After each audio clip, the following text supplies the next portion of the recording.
and then we'll do Powerglove Reloaded. Okay. So Tiger Claw is first. Yeah. Does that help you? Yeah, that helps a lot.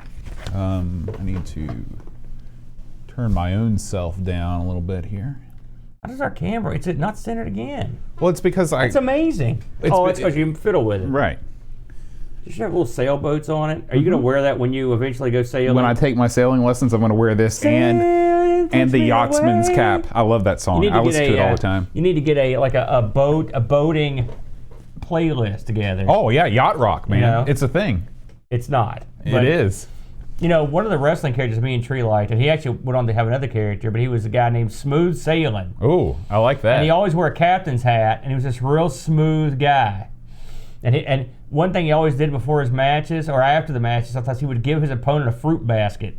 Really? Yeah. What a considerate wrestler. He went on to be Dalton Castle, who's got the boys. There's basically got this the Dalton boys? Polynesian slave boys. You never seen Dalton Castle? No. His gimmick is, I don't know he's nothing like anyone you've ever seen, but he has these two Polynesian slave boys, a little like masks. This sounds illegal. And by the way, the boys' names, Boy 1 and Boy 2. Nice. And so when he wants to go in the ring, the boys becomes human stairs, and he walks on their backs to get in the ring. This guy is still active in the scene? Yeah, Dalton Castle. It's Tree's favorite guy. I love him too. But if he wants to sit down, the boys become a human chair. He sits on them. Really? Oh yeah, the boys are like furniture. They're his boys. But you don't mess with his boys. He gets mad. But he's not gay. He's not straight. He's just this weird guy. He's got a weird vibe. I don't know that you have to be gay to... Well, I mean, it's not often that a normal non-gay man would have a couple of scantily dressed Polynesian slave boys. How normal is that for gay men? Maybe it's not. I'm just, listen. It's an unusual act, but this guy, maybe you're right, because he's not, he has said his character is not, he has no sexuality in his act, except it's bizarrely sexual. Very strange. Is it like the, those Japanese games with the guys wearing the thongs? Are you familiar with those games? There's like side-scrolling shooters. Somebody in the chat will know what I'm talking about. Well, they're very... The boys wear like skimpy wrestling tights, but they're dressed like Polynesian guys, including his outfit. He's a lot like Freddie Mercury. He comes out to like a I Want It All like rip-off, and he's got a robe that comes out, and he's called the Party Peacock or something. That's his thing. It's this huge feathered robe. He's awesome. And the thing is, the secret weapon for Dalton Castle is he was like an amateur champion, for real.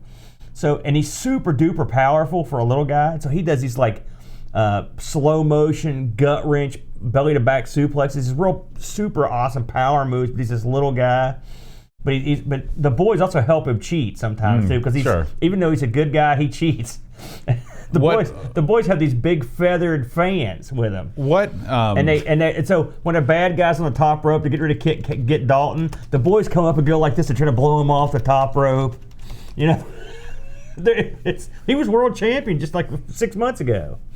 Let's see. I'm looking for. Oh, here it is. Cho Anki. You've not heard of this. You've not heard of this game before. I don't think so. Let me show you a little bit on YouTube. Cho Anki.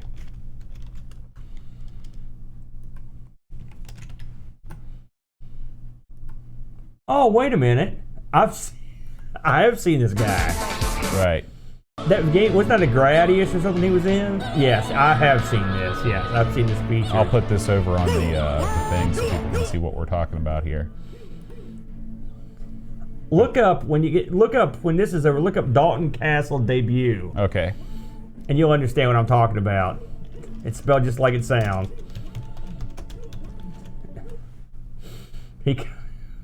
That's it. Here he comes.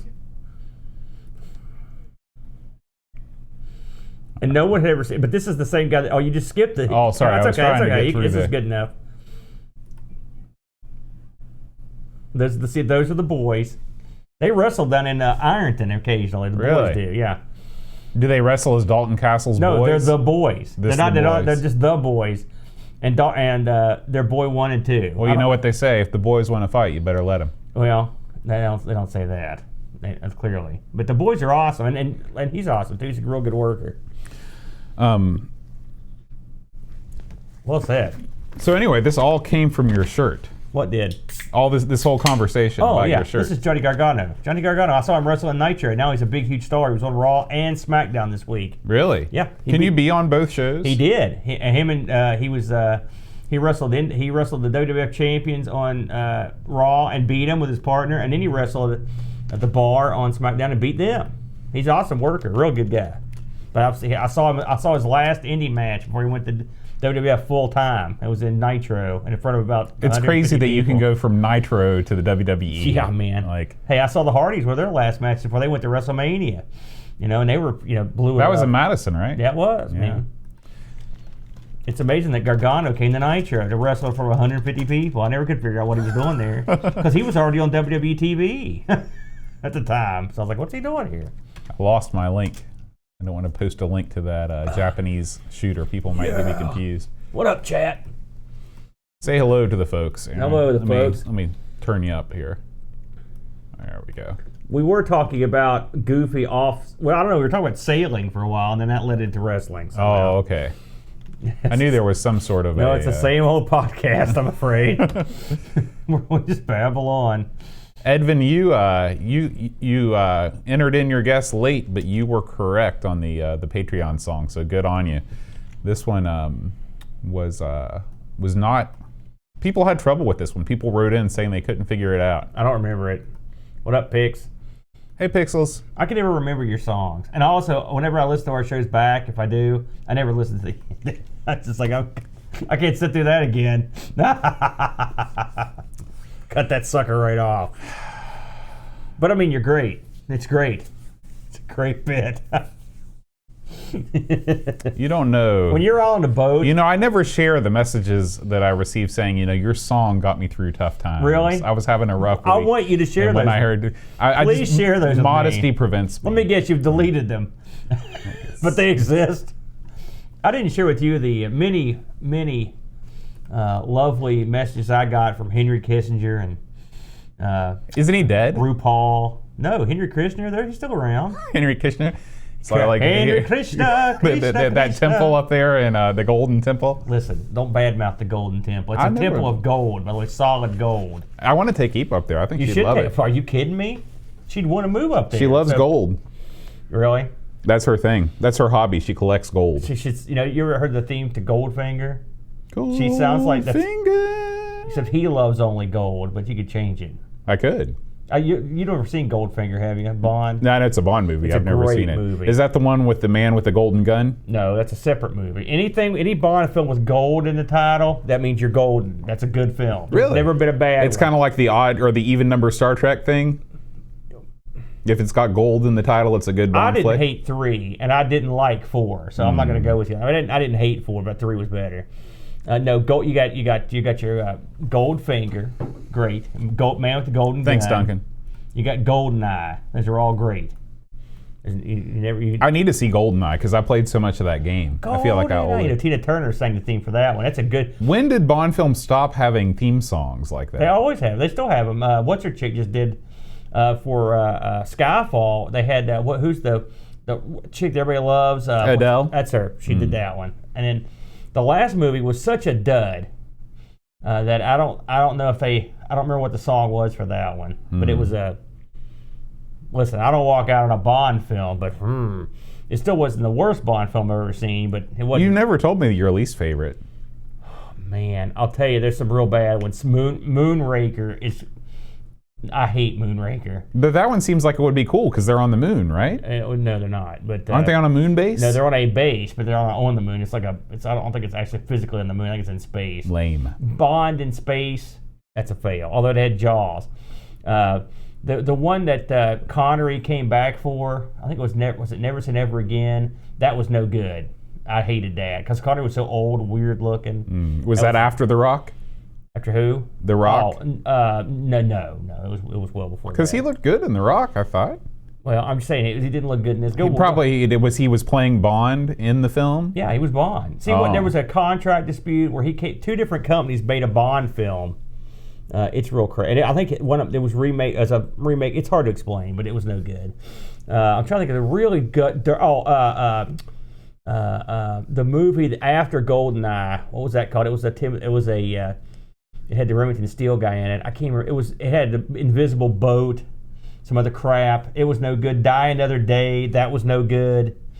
I like the beginning. So I mean, there's been lots of duds. What percentage? The one after Casino Royale. Oh man, that was a big old dud. Was that the one with Halle Berry in it? Because I saw that. Oh, one. that one was a dud. No, that was a different one. But no, horrible. They were going to make her a spinoff character, and that sucked. Sucked. Get that out. It was horrible. So yeah, there's been Bond. It used to be there was a pretty good percentage of good ones to bad ones, but they've evened up the score quite nicely in the past couple decades. A lot of duds. What percentage of Bond movies would you say are must see? Like I've got to see them. They're great films. Oh boy. Would you say 10%? I'm trying to think how many Bond films there actually are in total. I'd say more than 10%. I'd probably say, I could probably count them. So you need to see Goldfinger. You need to see Man with the Golden Gun. You need to see Live and Let Die, which is a really good flick. And Timothy Dalton. I know people hate him, but I think you would need to see License to Kill. I thought that was of his movies. I thought that was the best one. Skyfall. So let's see. I'm sure I'm leaving some out. So let's say probably 30%. How about that? 25. Let's say 25%. So that's a pretty good. I'd say there's probably a higher ratio of good Bond films than any other series of that length, right? I mean, there really haven't been any other movie series as long as the Bond series, I guess. The funny thing with the Bond movies is it doesn't matter what the name of it is or even what the plot is. They're so long. You just get in there and watch Bond. That's the good thing about Roger Moore. He was so wacky that made it entertaining just for the little bits he would do that were funny. And Sean Connery was such a bad dude that he would do studly stuff, and you were like, yeah, it was. There were two different guys, right? And so that made him fun. Like there's a bit in one of the movies where Bond's dancing with his chick, and he sees an assassin in the crowd, and right before the guy shoots him, he spins the dancer around so she takes the bullet. Oh. And then he puts her in a chair and tells the chick that she's had too much to drink, and he struts off because she was in on it with the shooter. But still, pretty cold-blooded. That right there was the Connery Bond. He would cold steel. Like this one chick, if he wants information, he'd been sleeping with her. You're not going to give me the information? Just smack you around till you tell me, choke you out. Wow. Then she tell you. Listen, being a secret agent, that's the way it goes. I guess so. I guess so. I thought you were going to say that he did. We were watching the Adam West Batman. Do you remember the Batutsi when he goes and he's in the dance club doing the go-go stuff? Right. Yeah, I'm afraid so. It's a classic episode. It's something. I loved Adam West. I met Burt Ward at a car show one time. Yeah. When I was a kid. Was he just hanging around? No, he was there he was in his Robin outfit. He was there to be Robin. Yeah, it was a car show. Boy. I got an autographed picture of him somewhere now I think about it. He was he wearing that Robin costume that late in his life? Oh man, yeah. That's well, I mean, you got to think this was 76, 77, something like that. Okay, so only 10 years after the show originally aired. It wasn't that bad. But yeah, it's not something he wanted to do, but they were paying him. So hey man, I'll wear a Robin costume any day of the week. And the Batmobile was there too, and it was the bomb. The cool Batmobile with the big fins and crap. Not that newer one, the good one. The Flame. Oh yeah, you're right. You can see that.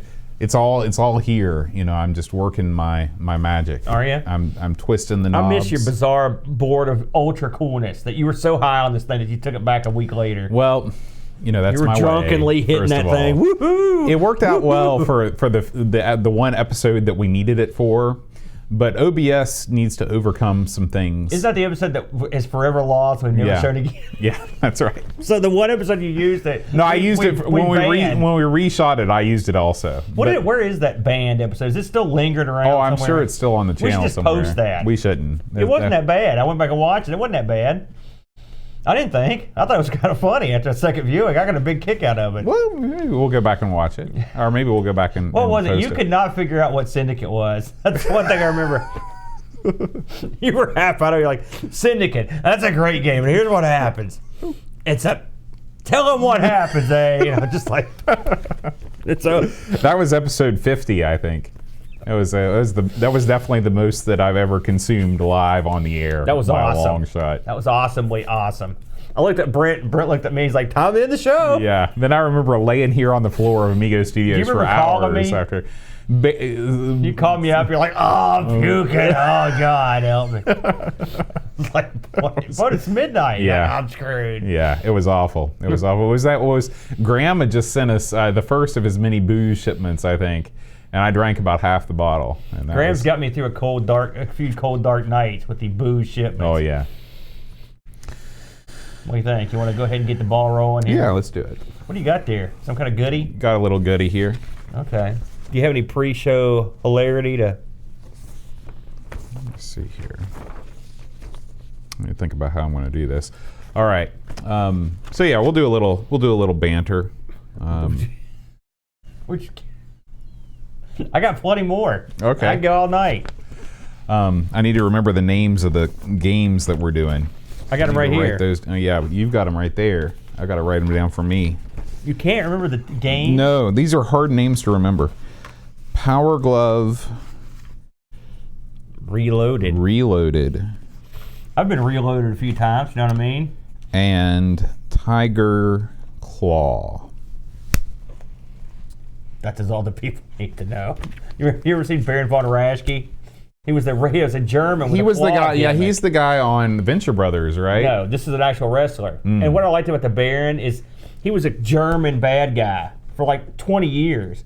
But then they turned it, and he would goose step around the ring, and he'd put the claw on guys because he's a Nazi. Right. Well, he turned good guy in like the 80s. And so you'd have this bald, monocle wearing German. His promos always ended with, "That's all the people need to know." That's what even when he was a good guy, he would end him that way. And then in the ring, he would goose step around the ring, put the crowd going nuts. They didn't change any of his gimmicks. Not a thing. He was still a goose stepping Nazi, but the crowd loved him. That's the power of wrestling. You cheer for a Nazi. That's true. We've always been at war with Eurasia. All right. So one of these days, I'm just gonna sink the claw in on you. Huh. Next time you start getting on me, pull. And then when they ask you, "What are you doing in the boat?" "That's all the people need to know." And then it just fades That's out. It fades out. You're just screaming and wailing in your desk. All right. See, that's a show right there. That would be That's good. the end of the show. All right. Hi, everybody. Welcome to Amigos. I'm John. And I'm Aaron. And today we're going to be talking about 2 things you put on your hands. A Power Glove and a Tiger Claw. You put a tiger claw on your hand? Where else would you put You it? chop it off an actual tiger and fit it on there like a glove? Oh, I mean, that's how I've always done it. But I mean, I guess there's other ways. Fair enough. Aaron, what do you think about the ultimate in wacky peripherals? You know, Wow. The Power Glove was a big deal for the Nintendo Entertainment System back in the 80s. Yes. You know, there was another thing called the U-Force. Do you remember the U-Force? Is this the gimmick you stood in? No. This is the thing that it folded up like a laptop. Yeah. It was a clamshell, and you wave your hands, and there were sensors that would pick up your hand movements. Yeah, I now, remember that. you know, there's been a litany of these things. What do you think is the height of quackery when it comes to these wacky It seems peripherals? to me there was this gimmick for the 2600 that you could use your mind to control stuff on screen. I think remember that? I remember that. There was a sensor. You hook it in there like an EKG. You're concentrating so you can play kangaroo. You know, we should see if we can locate one of those on the eBay, and that would be a great part of Amigathon. Yeah, because theoretically you can hook that right up to the Amiga and use it. That's right. Next Amigathon we'll have the mind control block. I could mind meld with Lionheart right there on the screen. That's right. 2 become 1. I would have the lion claw at that point. I'm sure it's not a tiger's claw. I shot that in the bud, didn't it? Well, you know, you tried. That's wacky, though. That's my wacky one. So, Aaron, you know, what's been going on this week on our site, everythingamiga.com, and also, you know, on our YouTube channel? Anything cool? Not really. Not really? Well, let's take a look at our... it's all cool all the time. Non-stop cool. Let's take a look at our page here and see if anything new has popped up. So over here on the Amiga Press, it looks like we have a new article up here. No, this is not new. This is the same one we talked about last week. This is the Automoboats and Boat-O-Mobiles. You know, I don't remember boats, automoboats, and boatmobiles from last week. I don't remember that at all. It seems like I remember that title. Maybe this is could it be? This is another one of Dreamcatcher's Bond series. Oh my gosh, he's back again. Now look what he's doing here. Now I haven't got to read this yet, so it must have just popped recently. This is a take on the Bond game Live and Let Die based on the movie. Now, this was Roger Moore's debut as Bond in the film. And, of course, I've told you, I love Roger Moore. He's the kind of campy goofball that I like. And so Live and Let Die was an awesome film. It had two or three of my all-time favorite scenes, particularly the one where he is wooing the card reader of Mr. Big. There's a chick that reads tarot cards. She's supposed to be magical. Mr. Big? Mr. Big's a bad guy. I'm the one who wants. Not that Mr. Big. This is a Mr. Big from like Harlem. Okay, and by the way, his death is great in this. But he's got this chick that reads tarot cards. So the chick, her name's Solitaire, I think. She comes into the room where she reads them, and here's Roger Moore sitting in her throne with this big cape on. Right. I think Dreamcatcher's got a picture of that right at the top of the article. And she goes, "What are you doing in here?" And he goes, "Listen." He goes, "The cards say we will be lovers." And she's like, "That can't be true." He throws a tarot card down. Bam, it's a lover's card. He's like, "What?" She grabs a card, throws it down. Bam, it's the lovers again. And she just gives in. That's it. And then as they start going to work, he drops the cards, and every card in the deck is the lovers card. He's replaced them all. Oh, that's crafty. He really knows how to work the women. And Bond at the end, no spoiler alert, but Mr. Big, they slip him this gimmick, like some kind of air compressed gimmick, and he explodes like a balloon. And there's a great scene of him inflated. It's got the classic old school special effects. It's just like a black guy balloon. And he's like, he explodes. That's gold. You can't beat that. So yeah, great stuff. And Dreamcatcher, I love the Bond series. I've read them all. It's the first one I've read, so I can't wait to see that one. How about what's been going on our YouTube channel, Aaron? Now that one just popped, and I actually saw this one uploading. This is Road Avenger, another Laserdisc game for the Amiga. Road Avenger, that's what I've played is much more. This is actually a pretty decent Laserdisc game as far as that goes, where you're driving a car, and it's pretty good. I mean, I enjoyed playing it. I've only seen it in the arcade. Like, I'm trying to think if I ever saw it. Now I think of it, I've played it at home a bunch, but I don't know if I ever saw it in the arcade or not. It's very similar to Time Gal. It's a Japanese anime style car game. Were there a lot of these things? Oh yeah. Is there a Lupin game that's also a your Cliffhanger? Cliffhanger, yeah, right. That one was straight out of a movie. I found out last week that when we talked about Time Gal, I did some research, and Time Gal, actually that anime is actually made specifically for the game, as opposed.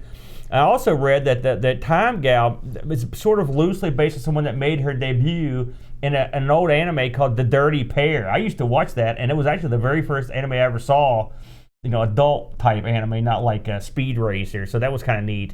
But this one is a car racing. Like I said, it's car chases and stuff. So if you think about how that would work at a laser game, it works just like you think. You turn left at the right time, or go right at the right time, or whatever. It's but I haven't seen the Amiga version. But if it's anything like, really theoretically, if they can make the laser games like Time Gal look that good, then really you should be able to do about any of them. I mean, it's the same basic bear on that, so it shouldn't be that hard to do them. Maybe that's a cottage industry for somebody these days. Take some Laserdisc games and just do a quick and dirty Amiga port. I think it's great. Sell it to the millions that are eager. I would like to see a proper Dragon Slayer come out, like a proper one. And then someday my dream will happen. I'm sure I've told you about this, where we get how many scenes are in Dragon Slayer? It's like 15 minutes of footage. There's probably like about 50 scenes. We get people to reshoot live action versions of all the scenes, and then we meld them together, and then that's the reenactment of the game. It'd be awesome. Maybe we can get the Discord crew together to shoot those scenes from around the world. Everybody. It'd be good to just have live action, because everyone, I always wonder why no one even tried to do a live action version of Dragon Slayer, because it'd be goofy and funny. And you don't get any special effects. Right. And that's what makes it better. Like, instead of the flaming ropes. How are you going to handle all the million ways you die in that game? They have to when you film it, you have to film that scene's deaths too. That's part of it. You see, chilling. But yeah, I know. I think it'd be fun. So, Aaron, this was a huge week for the boys at Amigos Studios East on ARG Presents. You mean me and Brent, the boys? Like there's other boys. They're not Dalton Castle's boys. Was it huge? Could you imagine you and Brent as Dalton Castle's boys? I don't think anyone wants to imagine that. Yeah, this week we were in our element on ARG as we were taking a look at fighting games, and we picked a couple Well, I'd say radically different choices for games. Now here you've got the on the video, the screen. You've chosen this backdrop of a bunch of people cheering. I'm guessing this is the background to some stage in a fighting game. Yeah, it is. I couldn't tell you which one. I can't remember. Ah, okay. Yeah, I just thought it looked cool. I was like, that looks pretty I thought good. there might have been a story. Yeah, and then we also go over a brief history of You have a brief history of me as a martial artist. That's here right, on the side. Bo. You made a special guest appearance. Wow. You're also on the thumbnail too. No one mentioned that to you, eh? No, nobody brought that up. That's funny. My permission was not asked. I know. Put you right up there. Listen, I needed a real life martial arts fighter. Now, who do I know? That's true. And I needed Boat O'Carr. So you're on there. Also, you're in the crowd in the thing if we look real close. But we did a couple fun games. I did Time Killers, which is a how do you describe Time Killers? A lot of people don't like it. But I enjoyed it. Mm-hmm. And then Brent did X-Men vs. Street Fighter, the Saturn rendition of that particular game, which I know he was a big fan of. And I like the arcade version, and the Saturn version is very good. So it was fun. We had a good time. And coming up this weekend, we'll be filming a show where we go through the history of Midway as a game publisher and as a developer. So that should be a lot of fun. We're going to pick a couple games from Midway. So yeah, that was a cool fun time. All right, well that wraps up our side updates. And Aaron, I hear it coming. I hear the gamble train. It's rolling up to the station here in downtown Hurricane. You ever taken a train from Hurricane anywhere? How could you do that? We don't have a stop. You're quite old, and and at some point in the past there was. There was. You're gonna get Do you remember the old water tower that used to be right by the fire station? Absolutely. Yeah, I do. So, no, the train never stopped here, Boat. That stopped coming in like the 30s or something. Well, you dipstick. Anyway, So, no, the gamble train is carrying this week's Amiga news. And the gamble train's happy because this week it's kind of a light load. What? Not much going on. There was some pretty. I thought there was some pretty interesting. Now there are some interesting stories, just not a whole lot of them. The first one I found, this guy Matthew Smith on Twitter. He says, first there was Amiga Power, and then there was no more of it. Now in the year of our Lord 2019, Amiga Power returns in musical form. So this is going to be an Amiga album that is going to be launched on Kickstarter with tons of different composers. I guess this is just a bunch of different odes to the Amiga. And it's gotten quite a bit of attention on the internet. So we will be returning to this once the Kickstarter launch to see exactly what's going on with it. So if you look over the people that are going to be involved, if they get this kicked off, it's like the who's who of studs. So there's plenty of good people in there. So yeah, that'll be fun. Yeah, there's something to be said for using an old magazine to relaunch your new program. That is weird. Yeah, I don't know who would do something like that, but anyway, check out. We'll keep you updated with this, and I guess you can hashtag Amiga Power to search for that. Now I'm guessing this is not the Doctor Who Matt Smith, is it? Is he a Doctor Who? He was. He was the Doctor. Three Doctors back. The geeky one. You've got an incredible memory to know the Doctors, 3 Doctors back. Well, it's not that hard. It's only counting 3. It's not that. What if I just shouted out 7? Could you just give me a name like that? No. I used to be able to, but not now. Also, I haven't watched Doctor Who much recently, so my Doctor Who knowledge went on. I got to get it back. Yeah. They need to make better Doctor Who's. I'd be back in. Now, it's like Bond. Here is the story of the week right here. This one, I know that you've been spreading this link far and wide. I just wanted to get some opinions, and we'll just go into it briefly here. I guess is that John A. Ascendon has an article here, and the article is Hyperion versus Calanto, the longest-running lawsuit in the history of computing. Now, you'll recall, Boatster, nearly a month or so ago, I believe, where Calanto somehow through the court system acquired the rights to everything that Amiga Inc. held. And so I've always, I've been around for a long time, as you love to point out. But all these lawsuits and the ownership of the Amiga stuff, it's really hard to follow. And so when this article came up and it was spelled out, I was like, thank you. Let's have a look at this and see what's going on. It's a pretty interesting article.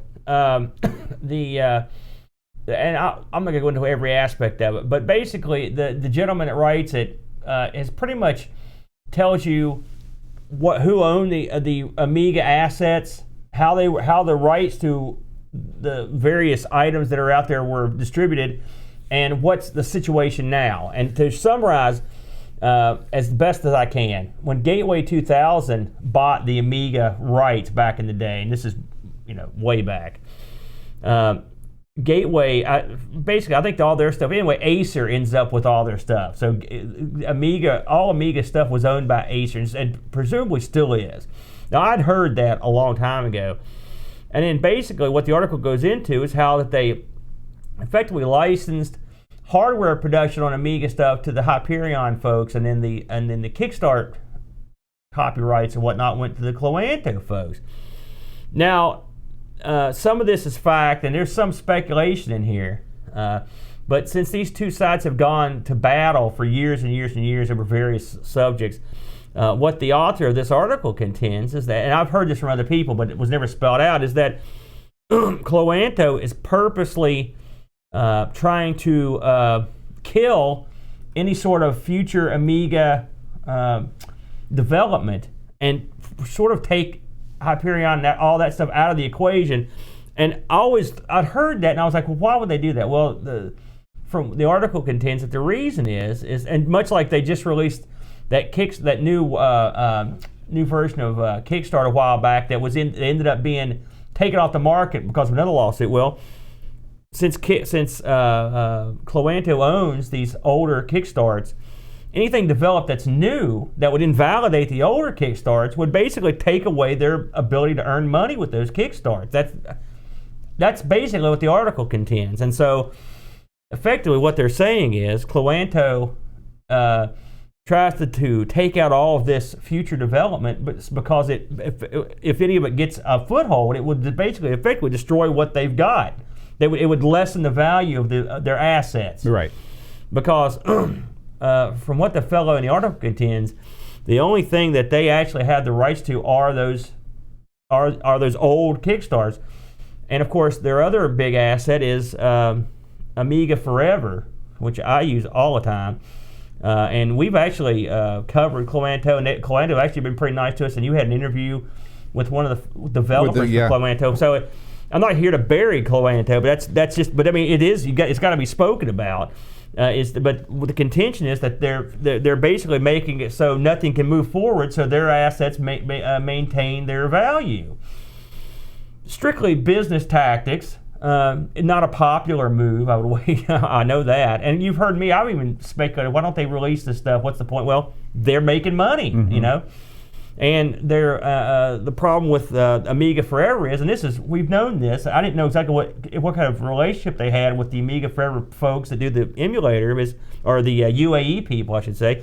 There is no relationship, as far as the article contends, that they've never sent one red dime to the UAE people. And let's face facts. And as much as I love Amiga Forever, and it's a lot of good work there, but it's built on the back of UAE. Sure.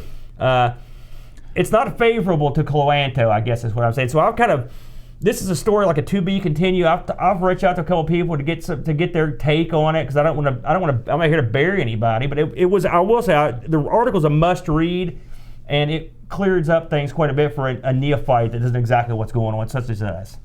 There you go. Yeah, I mean the article. I read a lot of the New York Times, and I can recognize a hit piece when I see one, and that's what this article is. It makes no attempts to contact anyone from the other side. He basically lays out and says, this is how it is, without sourcing anybody that's currently involved with Cloanto. I'm not saying that it's not correct. Yeah. What I'm saying is that it's a one-sided article. I think the reason I found this article on the Facebook page, Amiga Disrupt, I believe is what it's called, and which is, you got an eclectic bunch on there, but I think this article is almost an answer and which would explain why the position he took is it was an answer to the fact that everyone was celebrating Cloanto's victory in gaining the rights to Amiga Inc. And sort of even we sort of did it, because it seems like, okay, just get all this stuff in house, but there's a limit to what they can do even with all these rights because of Acer, and there's a reason he wrote it with that slant, and the slant being, listen, these are actually not the good guys, and here's what happened. I take everything with a grain of salt on the internet, especially when in a very complicated issue like this. So I wanted to make sure that I wasn't here to bury anybody, but I found it an interesting article. It's definitely worth reading. Yeah, absolutely. It's must-read information because you just don't get a lot of backstory on a lot of this stuff, even in the best of times. So what I would love is if Cloanto would come out and, if this was a threat at all to Cloanto's business, they would have somebody out there with an official, PR, in a PR capacity to say, this is wrong and this is why. It's clear that Cloanto doesn't care what this guy thinks and doesn't depend on people that read this guy's articles for them to continue to make money because it doesn't, no one has said anything from Cloanto on this subject. If this thing was the bombshell that the author of the blog, kind of puts it out to be, if Cloanto was threatened, they would have said something by now. Really, I don't think it's a bombshell. That information has been out there. It's just news to me. Yeah, and it's written in a very compelling way too. He's a good writer, this guy. Yeah. I found it interesting. And that's going to do it for this week's Amiga News. The gamble train pulling out of the station. We'll see you next time. Just like the trolley in Mr. Rogers, it pulls up. You have to get the xylophone. You have the good times, and then the good times are over because we got to talk about play this overseas. I don't think so. Sesame Street, because it's it's so much longer airing, and because it's so much easier to I think it's easier for the overseas audience to get a show like Sesame Street because there's cute Muppets around and stuff like that. I never once saw Mr. Rogers playing overseas, but I saw Sesame Street everywhere. There you go. The worldly boat. You've learned something today. Indeed. Well, Aaron, let's talk about this week's first game, Powerglove Reloaded. Powerglove. So, let me move to my second page of my notes here. So, Powerglove Reloaded. Now, what we're looking at this week are a couple... I guess you wouldn't call these indie games. You would call these. I think both these were contest entrants a few years back. And I would call them indie games. Why would you not? Well, I mean, is this like college music? Well, no. I'm just thinking. No, it's not. I'm not badmouth. I'm just saying. When is an indie game not? I mean, Amiga really doesn't have a non-indie scene. I mean, that's my point. Okay. You know what I mean? That's true. That's why I said that. It's not like Psygnosis is out there putting up games, alongside. So yeah, you've got a point. So Powerglove comes out in 2018, which is, just came out late last year. This game was based on the C64 version which came out first. It was, and I've always heard I've heard good things about it before I played this. I had heard about it. Developed by an outfit called Lazy Cow Boat, and I looked up both these games. I believe are Lazy Cow games. In fact, these games are pretty much the same publisher did them both. Lazy Cow actually has a pedigree on the Amiga. In fact, I actually had played one of their games. In fact, I think I played a couple. They did Mind Runner, Monsters of Terror. That sounds pretty cool. Poweroids. Star Defender, and one I have played, Zerberk. Poweroid sounds like every mobile game has got to be like Clash of Champions or Might of Honor. Yeah. Poweroids. It's like, what are two video gaming words we can put together? Well, hey, listen, you can't beat Zerberk as far as I'm concerned. And I've played Zerberk, and I remember we were doing an episode on. We were doing on conversions, video game conversions or something, so I found Zerberk and gave it a whirl way back. So I actually who knew I'd been playing it. I like the fact that when their logo comes up, it moves. That's pretty funny. So this game was created by a fellow named Mathis Bach. And some of the games I just mentioned, he had a hand in. Including Mind Runner, Monsters of Terror, Poweroid, Star Defender. He also was involved in Tiger Claw, Tubular Worlds. That's that record album from the 70s. Tubular Worlds. Yeah. I like that some of the songs. And the musician on this thing, according to this, Cyborg Jeff. Or Pierre Martin. Cyborg Jeff. If my name was Pierre Martin, I would not have an alias. Yeah. That's an awesome name. The artwork, the box artwork, try pronouncing that. Ilja Malintejevic. That's a Scrabble triple word score right Absolutely. There for that one. Now, believe it or not, Boatster, aside from being out in the Amiga, this thing was released on Windows, Linux, Mac OS, So, and the Amiga version has every conceivable format. I was like, wow, even DMS, which I haven't thought about that one for a while. What is that? That's a compressed disc format that you can just basically uncompress and it'll be a disc fully ready to go. Yeah, and it was when that DMS was the bomb back in the day. We used it for everything, so it was a pretty big deal. So the plot. This game has a plot. I don't know if you looked at the docs, but I had a look at them here. So get this. This is as timely as today's headlines, Bode. The world's fossil resources are exhausted. Dadgummit. You knew it would happen sooner or later. You'd think West Virginia would have held out longer. Well, we did. We turned out, we're on top at the end. Oh. At the very end. No wonder the world's all screwed up. 2 polar subterranean thermal reactors. Oh my gosh. Supply the increasing energy demand of mankind. Wow. An explosion in the northern pole thermal reactor has destroyed all primary and secondary energy connections, and contact with the engineers and rescue robots has been lost. Without an energy supply, the death of billions is imminent. We need the 6 control diamonds to engage the station's backup systems. Use the shielded suit and the Powerglove to protect you against the maintenance robots. You're our only hope. Wow. So that you didn't realize it was a heavy story. I did not get that at all. My first bit of advice: your backup system should not be 6 diamonds surrounded by killer robots in a subterranean mine. True. This is not a good plan. This is not a good plan at all. So, with that stark realism in mind, you are the Powerglove Reloaded guy, and you in this game, which is your sort of I never thought I'd get to use this word on the show, but it's as I hear it all the time on Pixel Gaiden.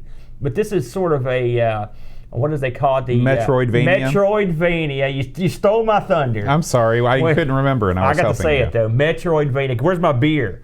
And this one, it's one of this reminds me of like something right off the NES or something. You go down in this mine. You start out with this like a series of pipes, like Mario style. Mm-hmm.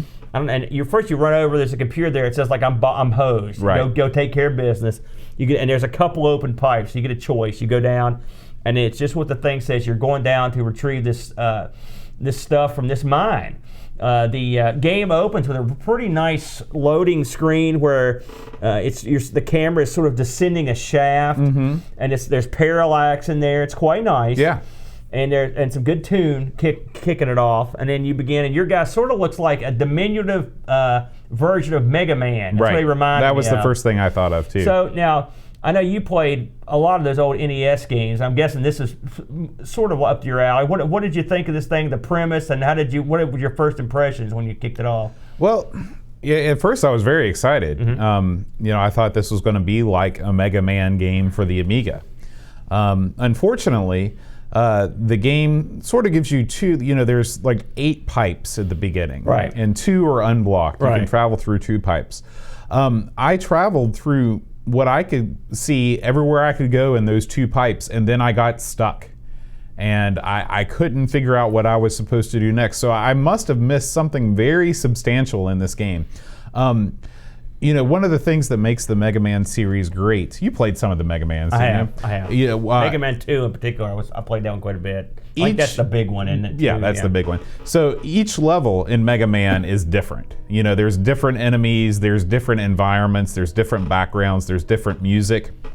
And that makes it cool because essentially you're doing the same thing in Mega Man as you're doing in this game. You're progressing through different places and you're killing enemies and things. However, all of the things that make Mega Man great are not present in this game. There's not much variety in the way of enemies, at least in the first 2 pipes. You basically have 3 different kinds, and I think at the end of the game, on the high score screen, you get a little parade of all of the robots. And I think there's only 5 total. There's 7. 7? Yeah. Okay. So, I saw about half of them, and, it's a shame coming from a game like Mega Man that this game is so, closely identified with on first blush, where it seems like there's just like thousands of different kinds of enemies that all kind of act different. They move around. In this game, even the colors of the enemies are all the same. The level design is fine. It's definitely closer to a Castlevania type level design than a Mega Man style.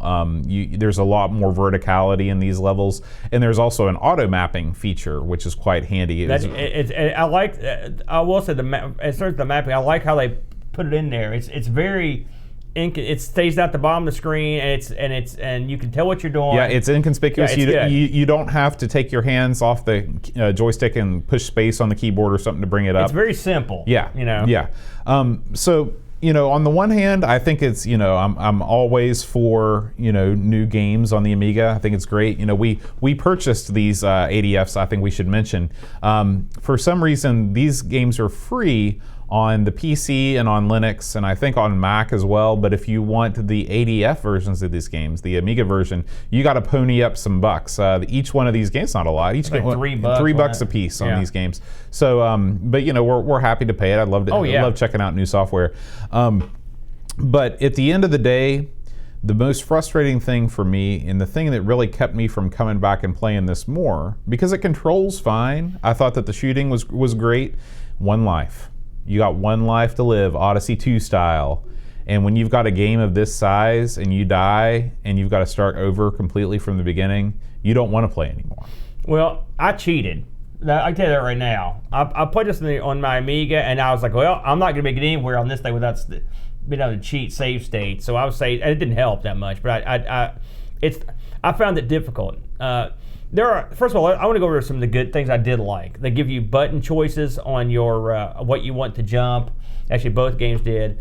Another thing they had in this that I thought was cool was the ability to go back and look at the C64 version and play that. Well, it's funny. That's not actually. I don't think this game was ever actually released on the C64. Well, it was. Was it? It was in a contest. I think. Okay. Yeah, so I was discussing with the people in the chat. I was wondering if this. Because it plays exactly the same, and you would think that the C64 version would play a little bit differently just because of the differences in the system architecture. What I think they've done here is put a C64 color palette on this or something, because they're just so exact. I can't imagine that both versions of the game would play exactly the same. Now, I'm not sure about that, and I could be completely wrong, but that was just the impression that I got. Well, both the games we're talking about today had C64 releases. They're both ported over. Mm-hmm.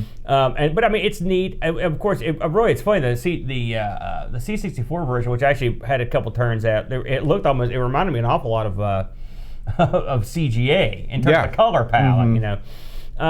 I liked. There were a lot of things to like in this. It's a stylish game.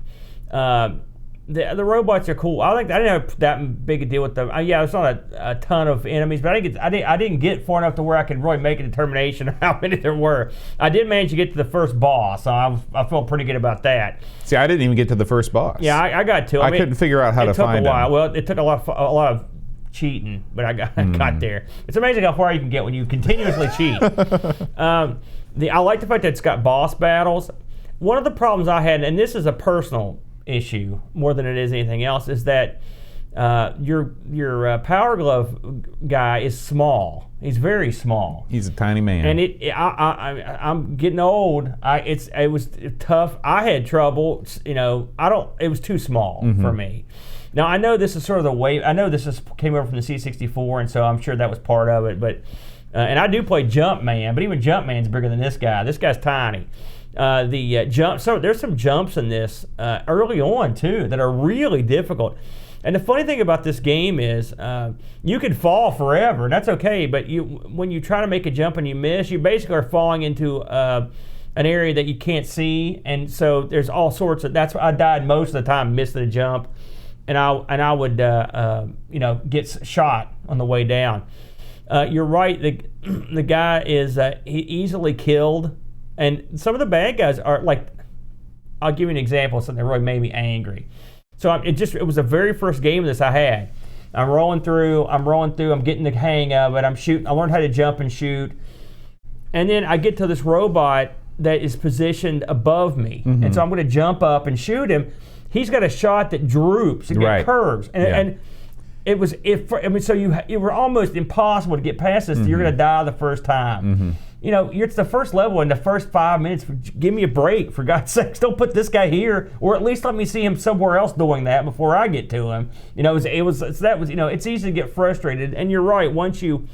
I knew right away. I was like, when I was playing this on the Amiga, I'm like, this ain't gonna fly. I mean, I'll never get anywhere. I mean, I thought it was kind of hard, a hard game. I thought of the two, this was the much harder of the two.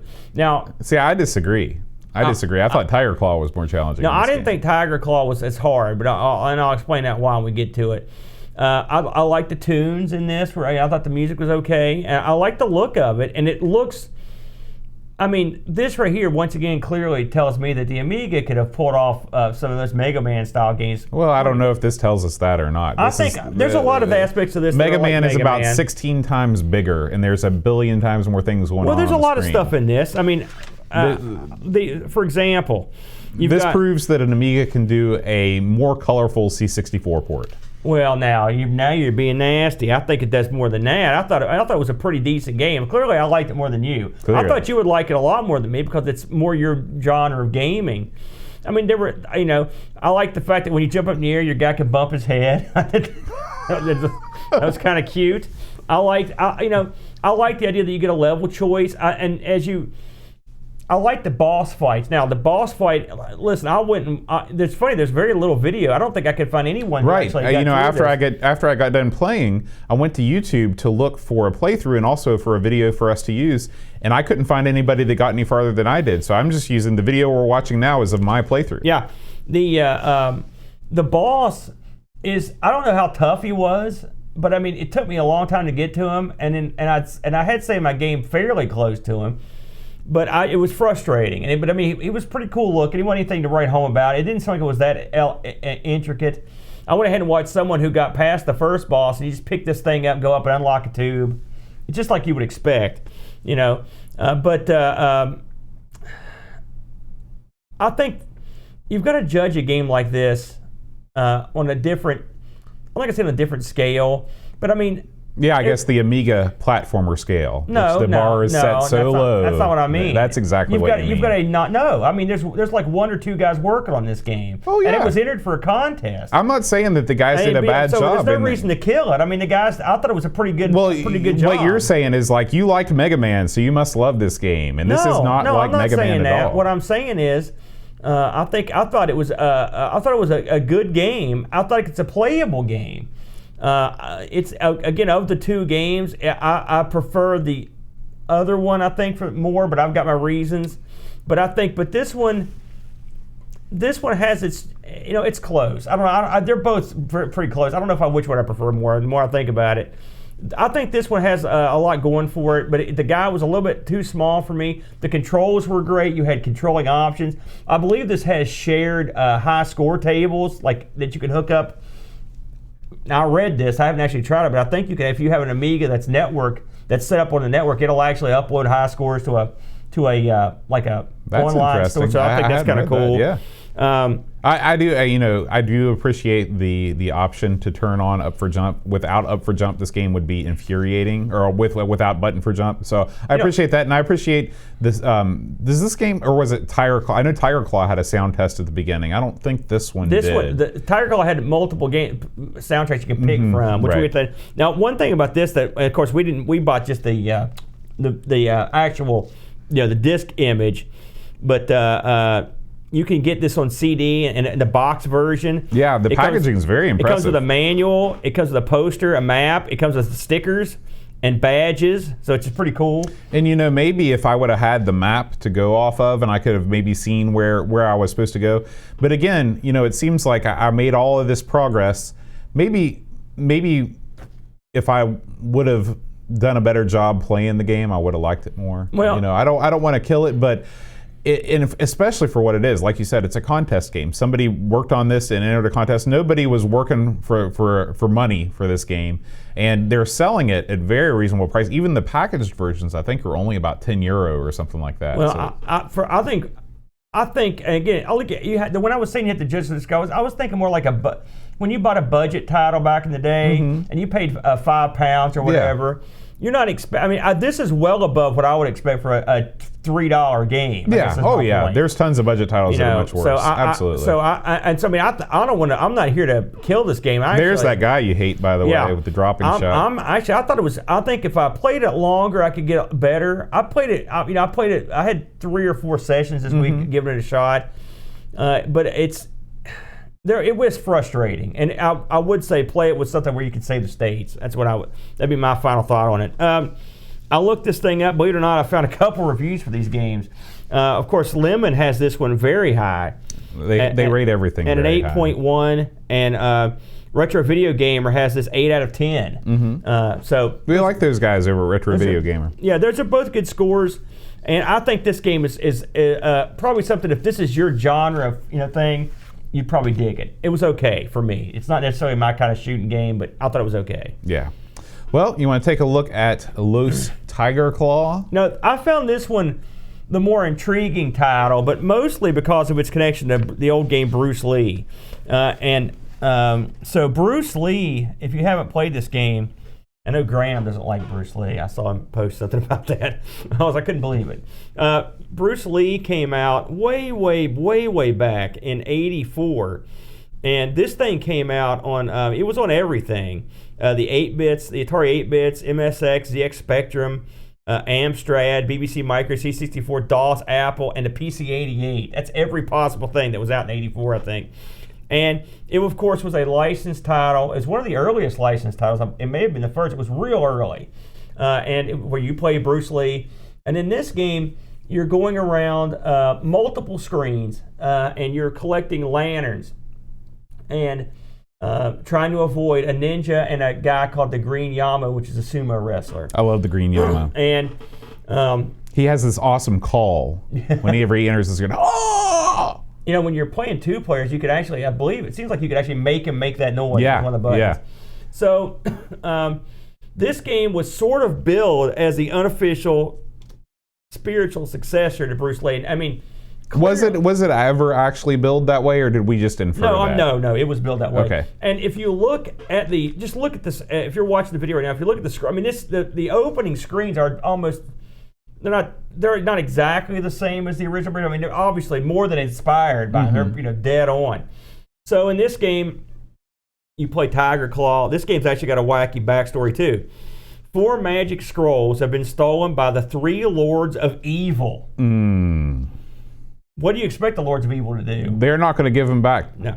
Help Tiger Claw on his path to retrieve the valuable scrolls before Fire Fist, Thunder Chain, and Angry Tongue. Man, you don't want to mess with that guy. That sounds like you, Angry Tongue. I think I lived with him.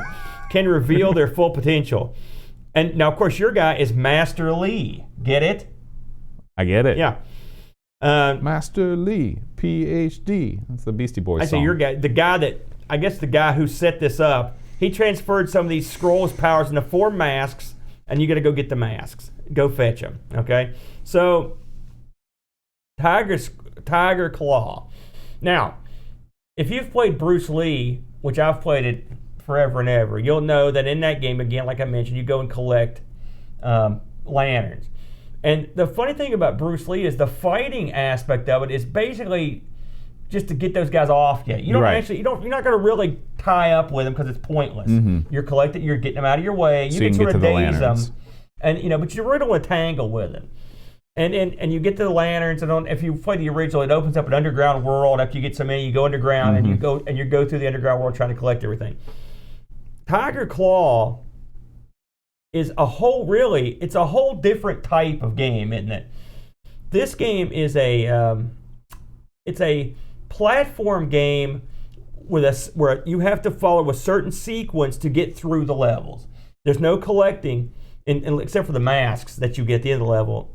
It's all about going through a set pattern to get to the end of that level. Right. Okay, and it will take you through 2 or 3 screens several times to get all the way to the top. Right. So when I first started this game, I have to say it took me a while to understand what was happening. I was looking for stuff to collect, and I couldn't figure out what was happening. Something else in this, there are more enemies. Lots of ninjas. Now, I never saw the Green Yamo. I don't know if he's in here at any point. But yeah, I didn't see any sumo wrestlers. There in are this. plenty of ninjas in this. And I will say the ninjas, they have an idol. It's not an animation. It's just standing there. And they just look like studs. Yeah. Their eyes are red. They're much more evil looking than the original ninja. Yeah. And they're also far more competent than him, because he was the puss of that team. Well, both the enemies in Bruce Lee, I think by design, are pretty easy to get rid of. Yeah. By the way, I played this on the easiest conceivable setting. Yeah. As I did every game. I did both, and I could not figure out what the difference was, other than I think it's just the amount of enemies, and I think the frequency in which they throw their projectiles. Well, I never got far enough to see any actual stars. All I did was because I was on the dirt easiest version. So I'm fighting these guys, and in this you really have to fight a lot more, because you just have to get anywhere, because they're going to try to get in your way at every turn. So you get all the way through the first level, and you finally confront a boss, and which is Fire Fist. Now, Fire Fist it sort of looks like a ninja that's on fire, which if you've played Bad Dudes, it's one of my favorite games. There's a ninja on fire in that. So really? I don't remember the old fire. You first see him when you're in the woods. He just runs along going like, wow, he's on fire. Because that's how much they set themselves on fire. I mean, when you're on fire, you don't stand still. You got to keep moving. I'm on fire. Right. So in this, but Fire Fist comes out, and the first time I met him, I crushed him. Now Bruce Lee, this has like a health system, and it's I would say it's pretty fair. I mean, you get a good bit of health. The games, like my games, were way longer on this than they were on a Powerglove. And then once you beat this guy, once you finally beat the fire guy, then you could access the lower levels, just like the original Bruce Lee. But in the original Bruce Lee, there were different sorts of perils underground. There were these like electrical shocks that would run across the platforms and stuff. This one is just, again, you're trying to get to a point where you can access the next point on your way to gain the ability to get over a certain barrier to get to the end. It's really more of a level traversal than a collectathon. I'm trying to think of games that are like this. I know I've played some, maybe like Wizards and Warriors or something. Is that one? Yeah, something like that. And this game was real tough for me to call, Boat, because listen, it's 8-bitty. Again, this is another one that came from the C64, and it does. Neither one of these games fully take advantage of the Amiga, so there's that. But again, these are cheap games. Right. This one looks, and of course, this is an homage to Bruce Lee, so it looks like it. I can get past that. I can get past the multiple ninjas. The things I don't like about it, though, are just, again, these guys are real small. I'm assuming this is some kind of similar engine to the first one. You know what? It also reminds me, when we talk about the small sprites, remember Hangar 18 also featured sprites of a similar size. So I don't know if there's a particular, like you said, a particular engine that people like to program in that just you end up with really, really tiny guys, or people are fans of huge sprawling levels. So. It was my understanding that this was like this, but due to the C64. Okay. For some reason. All right. But your mileage may vary. That's what I read.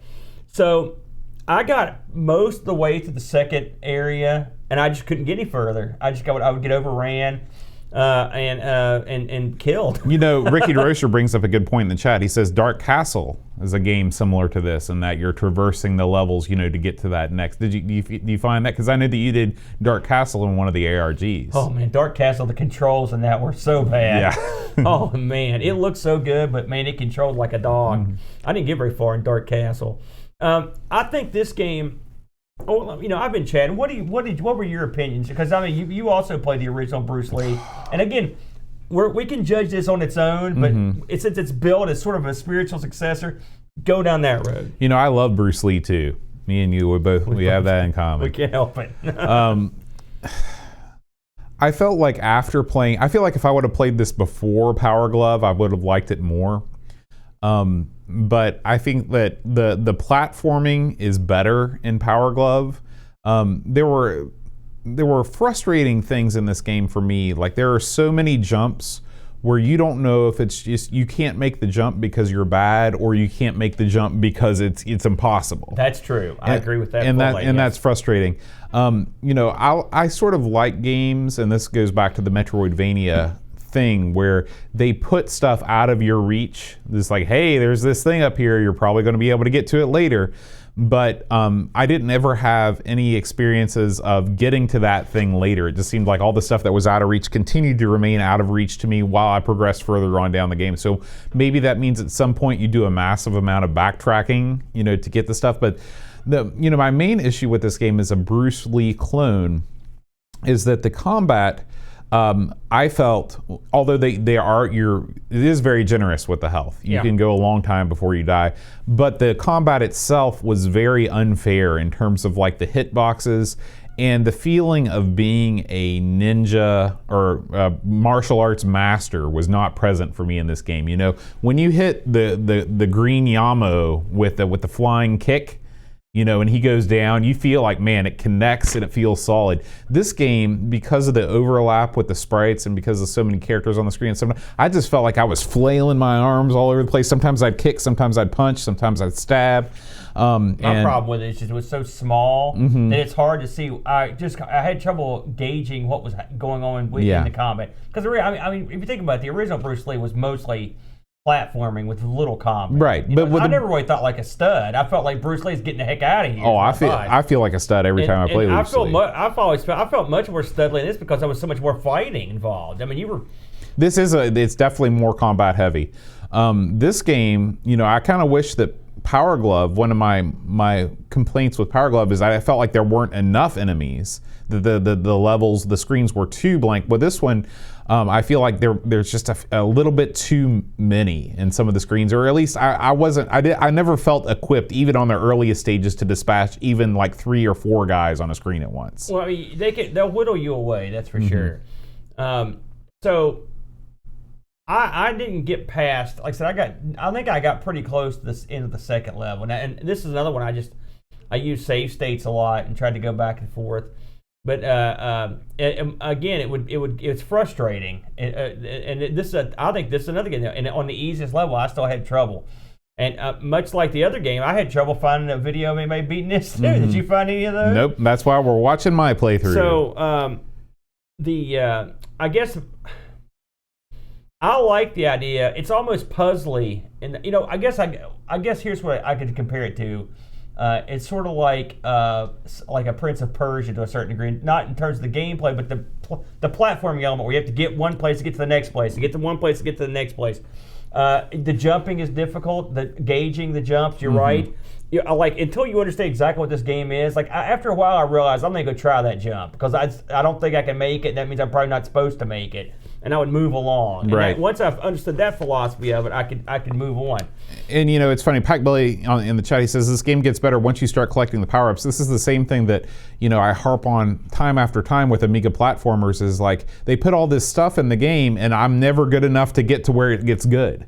You need to give me something right off the bat in like the second or third screen. If you think about a game like Ninja Gaiden, you get that throwing star in like the second or third screen of the game, then you feel like you're a little bit more powerful. I wish they would have thrown something in like that right off the bat, so I felt like I had a chance. I think I could get better at this, and give it a couple weeks play. Like I said, I played this about the same amount of time I played the other one. I had 4 or 5 sessions with it, and the good thing about it is it loads up quick. There's no problems. You get to pick your start music, which is cool. It's got a training area, which basically all the training is this one static screen where you just fight a bunch of guys over and over. It's got multiplayer, which I believe, I didn't have anybody to play with it, but from what I read, in multiplayer, it's just that same static screen with 2 players are fighting in there. So, it's not like I don't think 2 players can actually go through the adventure. They're just fighting on the one screen.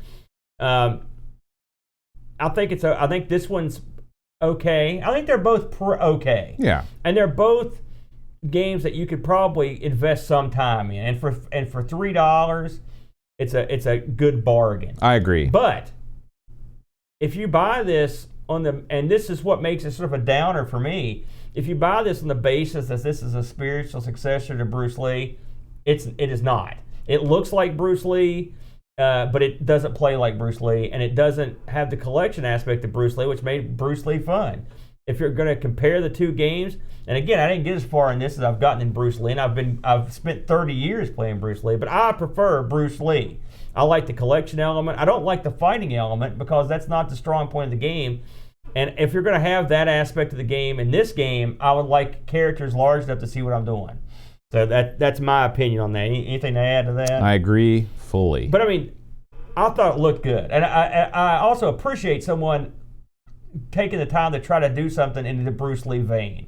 So I think there's a lot to be said, and I wonder if both these games, and this is just speculation, Boat, I wonder if both these games could have been done for the Amiga in a more robust way that would have made them much more enjoyable.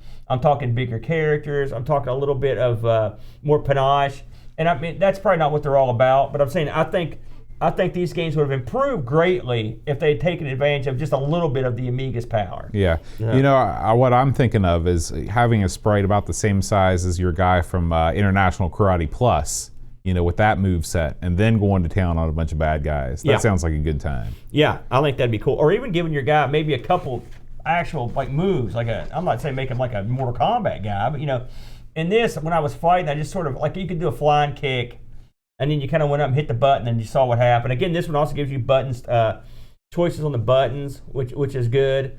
It's got, you know, I like the fact that the people that did this, they know what people like. All right, they know what people want, and they delivered on a lot of it. And also, having not played the C64 version, I can't tell you what's better or worse, you know. But I thought these were both pretty good games. I think they missed the mark a little, but I think they're still something you could get into for $4. Now, this game also came in a boxed version, and the box version is pretty much you get the same kind of stuff you did in the other one, but you also get a Ninja Throwing Star mock-up gimmick in this too, which would be I don't think it's a real star. That would probably get you in trouble. Yeah. But I think that's I think that's clever. And from what I've read, both these are going for, if the box version is like 20 pounds. Okay. So, or 15 pounds, so it's about $20 US. Not a bad deal. Yeah. And both of them have nice box art. The music in this is really good. I really like the music. They give you a ton of musical options, and I think I liked almost all of them. And there's like probably 10 or so different tunes, and I thought they were pretty good. So as far as that goes, I mean, you can't go wrong with that. Yeah. I looked up reviews on this one, Boatster, and Lemon gives this one a 6. So they don't like this one as much as Power. And I will say Powerglove, I mean, a lot of people really like it. Yeah. So it may just be not my bag. Retro Video Gamer gave this one 6 out of 10. So, you know, I would say, I would rate them both in that 6 area. I think they're above average. I think for the price, I think they're above average. Yeah, yeah. Well, let's check in with our Discord community and see what they thought. User Chris Folds says, Chris Folds, Tiger Claw. He says, the good is it has nice music, fun power-ups. The bad, he did not appreciate the overly floaty controls, the poor sound effects, and the insta-death loops with some enemies. Yeah. And the ugly. Underpinning the last part. Disappointing C64 style graphics with poor animations, and it doesn't use the Amiga's capabilities. 5 out of 10. For Powerglove, he says, nice music, graphics lacking animation, but nice backdrops. Steep difficulty curve with annoying send back to the start of the level mechanic. A middle-of-the-road Metroid-style platformer that is fun for an hour, but ultimately not something that I would come back to. 6 out of 10. But he does give kudos to both games for 2-button controls. Yeah. Graham Vebke weighed in. He says, for Powerglove, he says, reminds me of a more difficult but not as refined Metroid. I do like the art, it controls well, and the music is decent too, but there are many better platformers available. 6.5 out of 10. Tiger Claw, he says, going against the popular grain, I don't like anything about this game because it's based on Bruce Lee, which I also can't stand. It feels and looks weird, and I will never play this again. So my score is purely for the music, 2 out of 10. Wow. Yeah. That's a pan. Yeah. And finally, the one and only Pixels at Dawn reviews Powerglove as a solid platform shooter that I played through to the second boss and constantly drew me back in. So you like this one.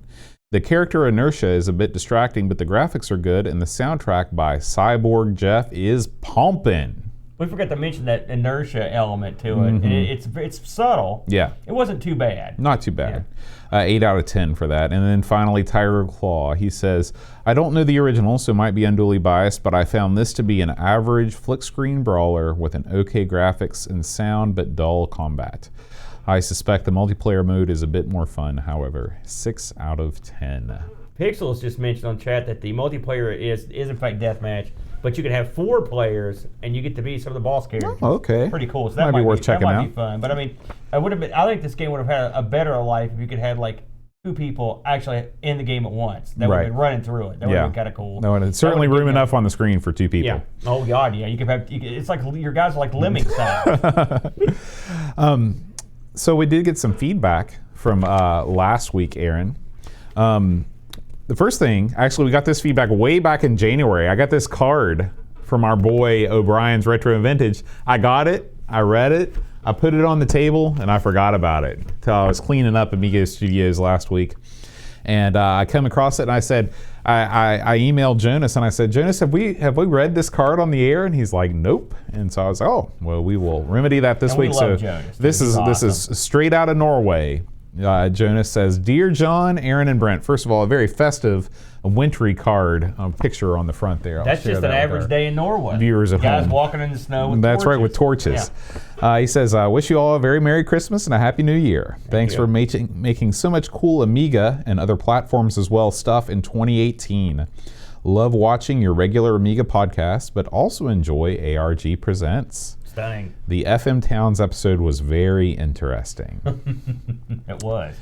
Now, wish you all the best in 2019 and look forward to more videos from you. By the way, thanks for mentioning O'Brien's when you made a video of those Spectrum games. That was nice. And I have some more Spectrum games from Pixels at Dawn that I will be taking a look at soon on our house Spectrum. I found another game for you, by the way. Really? Yeah, you just gave me a bunch of games too. I found another one. Funny how Spectrum content is popping up more and more. It is currently approximately -7 Celsius outside. The ground is covered in snow. We'll soon go out to deliver post at the post office. Brr. Keep up the great work, guys. Amiga forever. Best wishes, Jonas O'Brien's Retro and Vintage. Now, -7 degrees Celsius, that's about what, 25 Fahrenheit? Something like that. 30, something crazy. Something ungodly. Well, no, I mean, 0 is freezing, right? And that's in Celsius. In Celsius. And so if freezing is 32 degrees in Fahrenheit, then I would assume -7 would be somewhere slightly below 32 degrees. Well, it's a weird sliding scale once you get in the extremes with Celsius. I don't pretend to understand it. I understand it perfectly. I'm dead on. Okay. And he did write a PS. He sent me a coaster. And the coaster is an old collectible with beer rules on the back. These are the rules of beer, not like beer rules. Oh, the rules of beer. But the rules of beer, yeah. Macworld's most northern brewery geographically in the world. So thank you for that coaster, O'Brien. And thank you for the card. It is over there. Okay. That's where everything is, over there. Everything. That table, untold treasures on that thing. We got some feedback from our Elite episode. Our boy Santar wrote in again. You love Santar. What a name. He said, I had the intro of Elite 2 on a cover disc back in the day and watched it countless times. It ran like crap on my A500, but was still so awesome to see those 3D ships flying around to that great music. When I finally got to play the full game years later, I couldn't really get anywhere in it due to the complicated user interface and controls, but I'll always have that intro. And he says, maybe the upcoming Rebel Galaxy Outlaw could be the dream game Boat was talking about. It's basically Elite and Wing Commander combined. Looks very promising. Is that the one that's been in production for like 18 kabillion years? I think that's Star Citizen. Oh, that's it, yeah. Yeah. You know, while we were on the topic of having that opening on disc, of course, I'm the same way. I must have seen the opening to Elite 2 a million times. But do you remember a time, because you're younger, as you point out, I mean, I don't think, no one does that anymore. I mean, no one has a thing that they put on the computer or the console and say, like, look at this, bam, and you're just like, oh, it's so astounding that you can't fathom what's happening. I mean, when did that stop? Do you remember the last time you saw something that you were amazed at, like an opening like that? And then, because I remember, one of the first things I ever saw on the Amiga was the opening to Blood Money.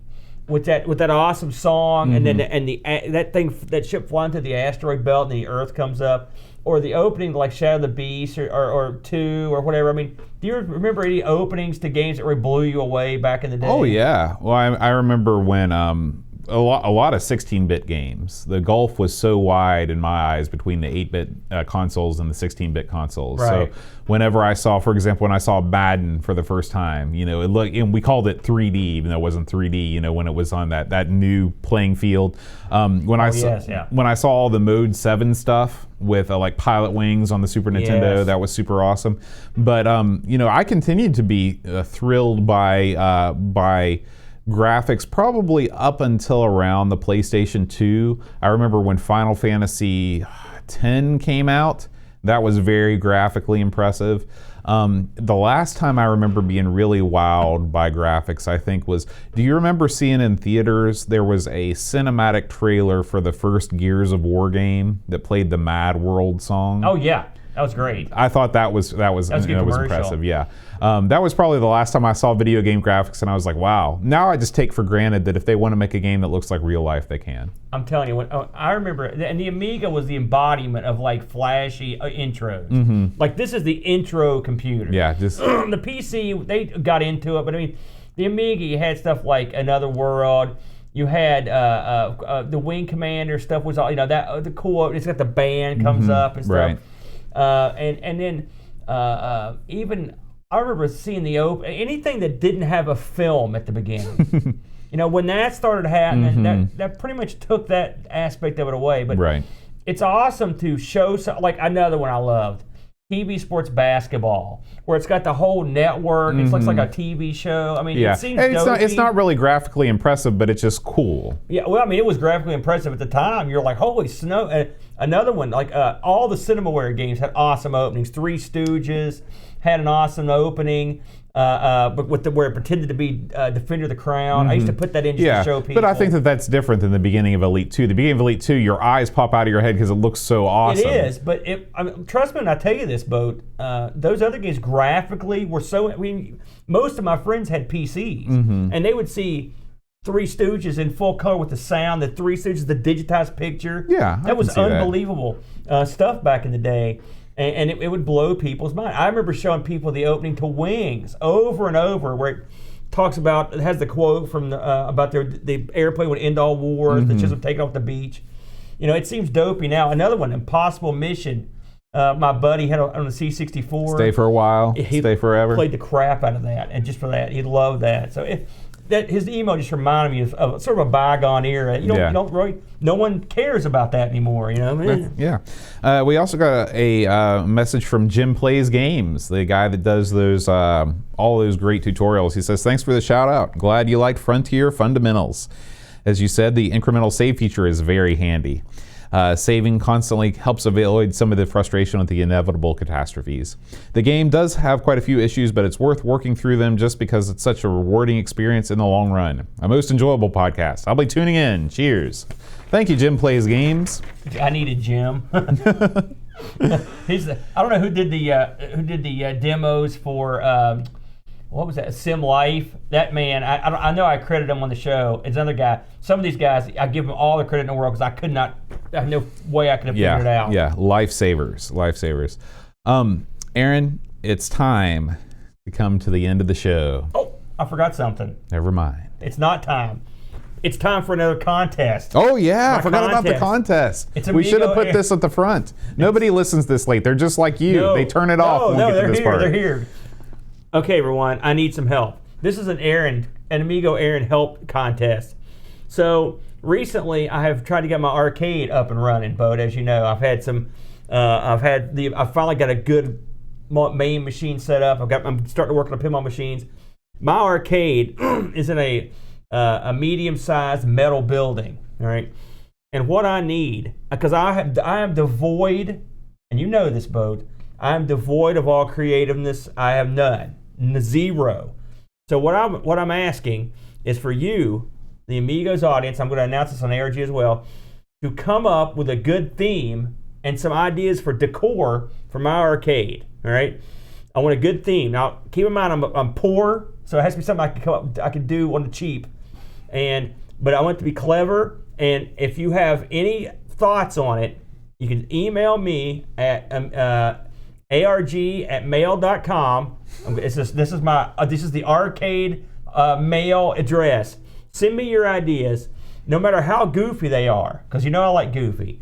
And whoever comes up with the winning idea, and I'm going to be fair about this, because I'm going to use the idea. I'm much like the Amigos weight loss challenge. I'm throwing all in. Mm-hmm. And whoever comes up with the idea will receive an Amigo Aaron arcade fun pack, which will be fun things that are arcade related. So again, arg@mail.com. Send me all your ideas. Also, you can send them on Discord. Awesome. I also wanted to tell everybody that we have a brand new system for Patreon rewards that just got done today. If you go over to our Patreon page at patreon.com/AmigosPodcast, you can see that you will now be getting physical things if you join us at the supporter level or above. Physical things. Smack the crap out of you until the money comes falling out. That's like right. Rain.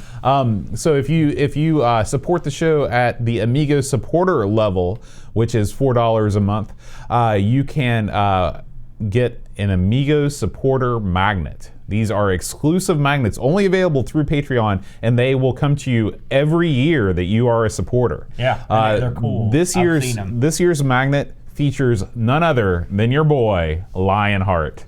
Yes. I demanded it. I literally You can watch all of his magnificent running frames of animation in the background of this magnet.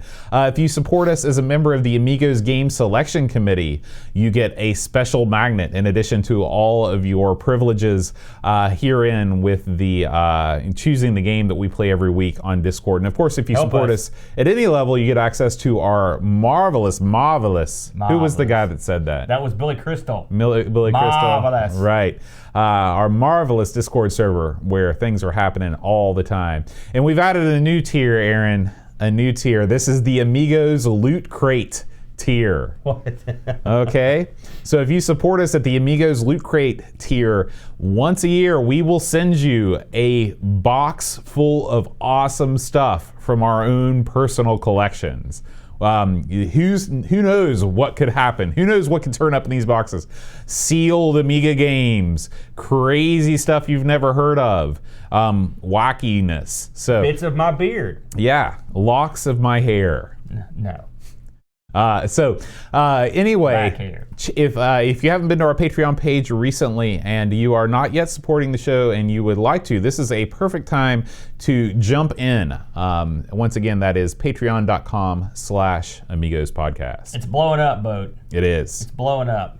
So, Aaron. And Boat, I should add, Boat has several cunning plans and forthcoming. They're going to be awesome. I'm telling you that right now. All I can say is don't miss next week's show.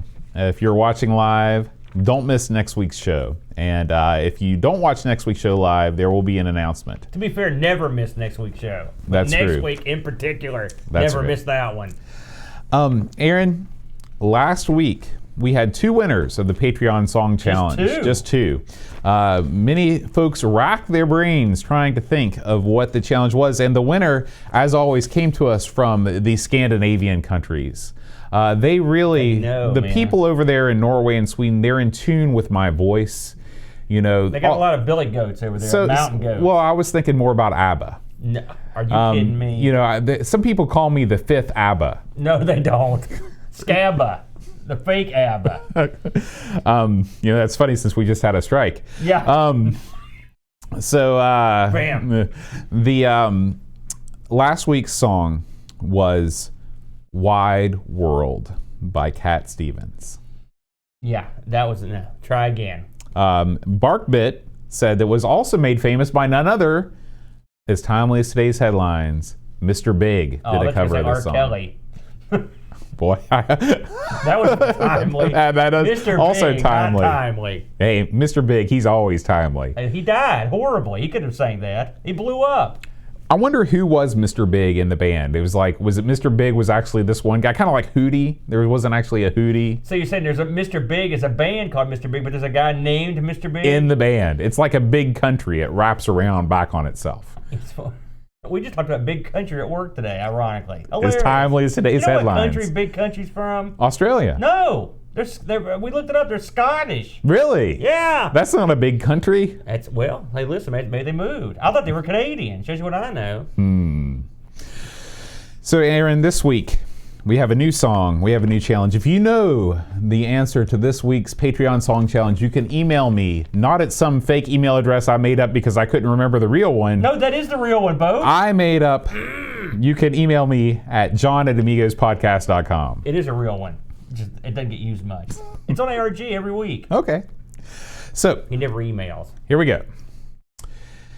Counting virtual sheep, Bernard Quinn, Retro Man Cave, Tim Drew, Daniel Williams, Simon Rose, Joseph Harrison, Kyle Letter, Rob O'Hara, Howard Nims, Matthew Larimore, Andy Craig, Sean Zodarlin, Rulo, Max Collin, 419 Barkbit, Roland Burke, Andrew Monk, Show the Zombie, John Cook, Dan Ross, Leaf Kelland, Alan Kebab, Chicote, Level Lord, John Marshall, Matthew Perron, Ricky DeRoche, Creepy Dead Boy, Figgy C, TZ, The Slow Norris, Stefan Sorgard Mortensen, Edvin Helen, Blinder 75, Christopher Hassel, Ravi Abbott, Chris Folds, Dreamcatcher, Lauren Giroux, Graham Vebke, Brent Dowdy, Elaine Denson, Adam Battersby, O'Brien's Retro and Vintage, Gary Hucker, C. Brian Jones, Paul Harrington, Clinton Styles, Alan Kebab, Anthony Jarvis, Dave's from the Crypt, Josh Nan, Adam Bradley, Jonas Rollo, THG, Eric Nelson, Kim, Tommy Humberstead, Daniel Benson, Brutal Barracuda, Darren Coles, Jason Warren, Spixels Vaughn, and Kjolbjorn Barman.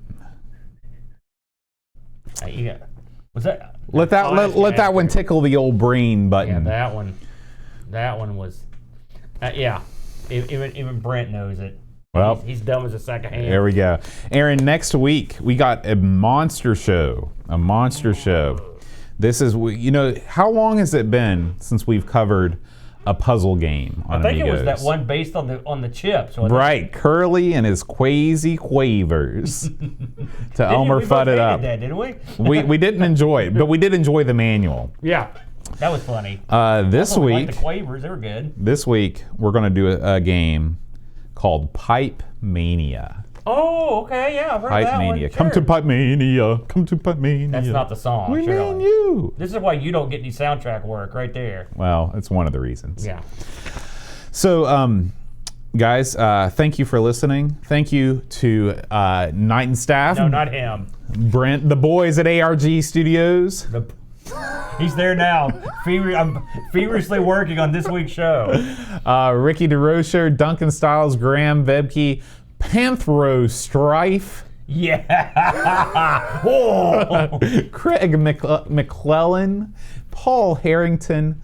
Free lunch. Free lunch is here.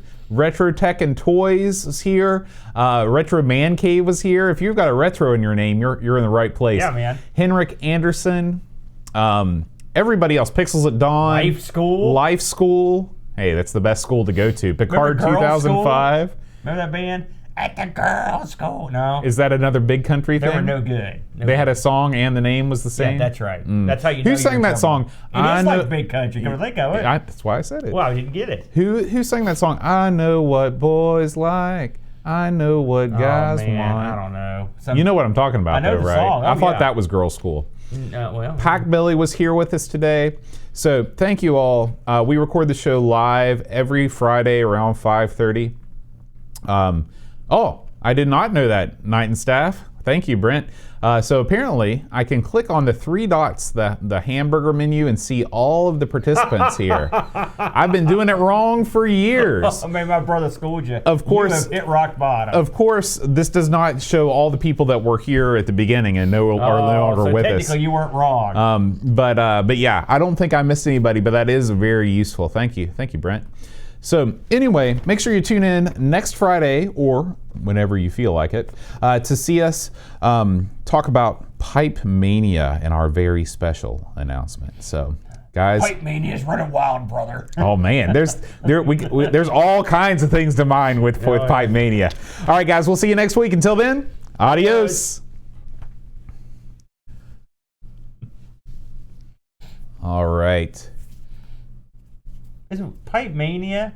Yeah, that's a pretty well-known game. Yeah. So this is the puzzle. This is the new way, the game selection committee. Every week we're going to get a different genre. The waitresses. Free lunch. You're a genius. Good job, free lunch. All right. So you ready for insert disc 2? I am. Okay. Insert disc 2. What are we doing? You said you had a topic. Oh, are you kidding me? I got nothing. We'll come up with something. Just hit the button. Okay. Fire it up. We're coming up. You gonna hit the button? I hit the button. We're rolling. I wasn't ready. Hello, everyone. We never start the show that way. Welcome. Insert this too. This is a new show. We just started just like that. Okay. So we just every week you just hit the button and don't tell me. Yeah. Why? Because that's how I get you to start talking about things that people are interested in. Okay. So I've spent a lot of time this week. I'm going to give you the scoop. Okay. In fact, we should have done this because we haven't been copying it the whole time like we were supposed to. What are you talking about? Remember the thing I brought you in? Oh yeah. So, as I mentioned on our previous episode of Amigos, Everything Amiga podcast, I am in the process of revamping my arcade. All right, and one of the things I did was I got rid of the main event machine, and I've brought in our old control panel. Yeah, you traded a dog for a thoroughbred. Well, listen, it worked out. So I thought, hey, it's been a long time since I used a new front end on the old arcade machine. And so I knew that the guy that did coin ops on the Xbox had a new front end out. Now, and this isn't going to be a whole technical topic, but I wanted to get into it a little bit. So anyone that has an Xbox, a modded Xbox, probably knows about coin ops, which is the front end software that you use to play all the different emulators. It binds them all together, right? One emulator to rule them all. The mad genius Brittany Pears has put this together, much unliked in the Xbox community, because the contention is he just took all these emulators and used them in this big CoinOps package and didn't ask for help or didn't ask anybody to do it. These people also forget that if it wasn't for him, there would be no Xbox community. Right.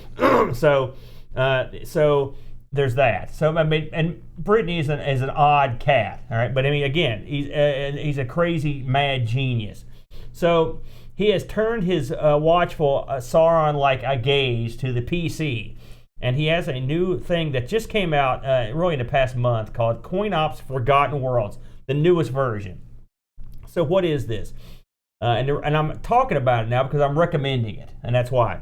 Forgotten Worlds is a software package that you can download at those places you get things like this, right? And it is an all-encompassing software package for your PC that has a hefty library of titles over various systems, and all the controls are all preset to match what a normal person would use their controller with, and all speed hacks and whatnot are invested in, so everything should work at its optimum capacity. It's got the package has a very low operating. It doesn't require a lot of power, so you can really run this on about any almost an Amiga, on about any PC, and and it will perform as well as you would expect. I mean, the 2600 and the Intellivision stuff are going to run great. If you have a crappy old computer, the 3DS stuff is not going to run too good. You know what I'm saying? Or the Saturn, for example. So you can download this package in several different chunks. You can get a light version, and the one I got was like the full-on super version. Oh yeah. Now, the fellows make packages you can add to this, and to give you additional games or additional systems. And I've pulled down several of these, and I've got a build that's about 350 gigs of data. Now I added a few things of my own. Adding things to this is not too difficult. It's not like the Xbox where you couldn't add things, but you have to. A lot of times you have to go rename them to match them up with the whatever video or icons you've got. There are separate ways you can list these things too. There's the traditional visionary way from the Xbox where it's just to go one screen at a time. I've got it more of the hyper spin wheel system going, which I like. I think it works pretty well. It tickles me that you set it up that way, given all of the venom that you spewed about hyperspin over the years, about how it was too flashy and it was too. My problem with hyperspin wasn't necessarily that it wasn't functional. It's still not as functional as GameX, but what it does, the problem with it is it's so difficult to do anything with it with additional content.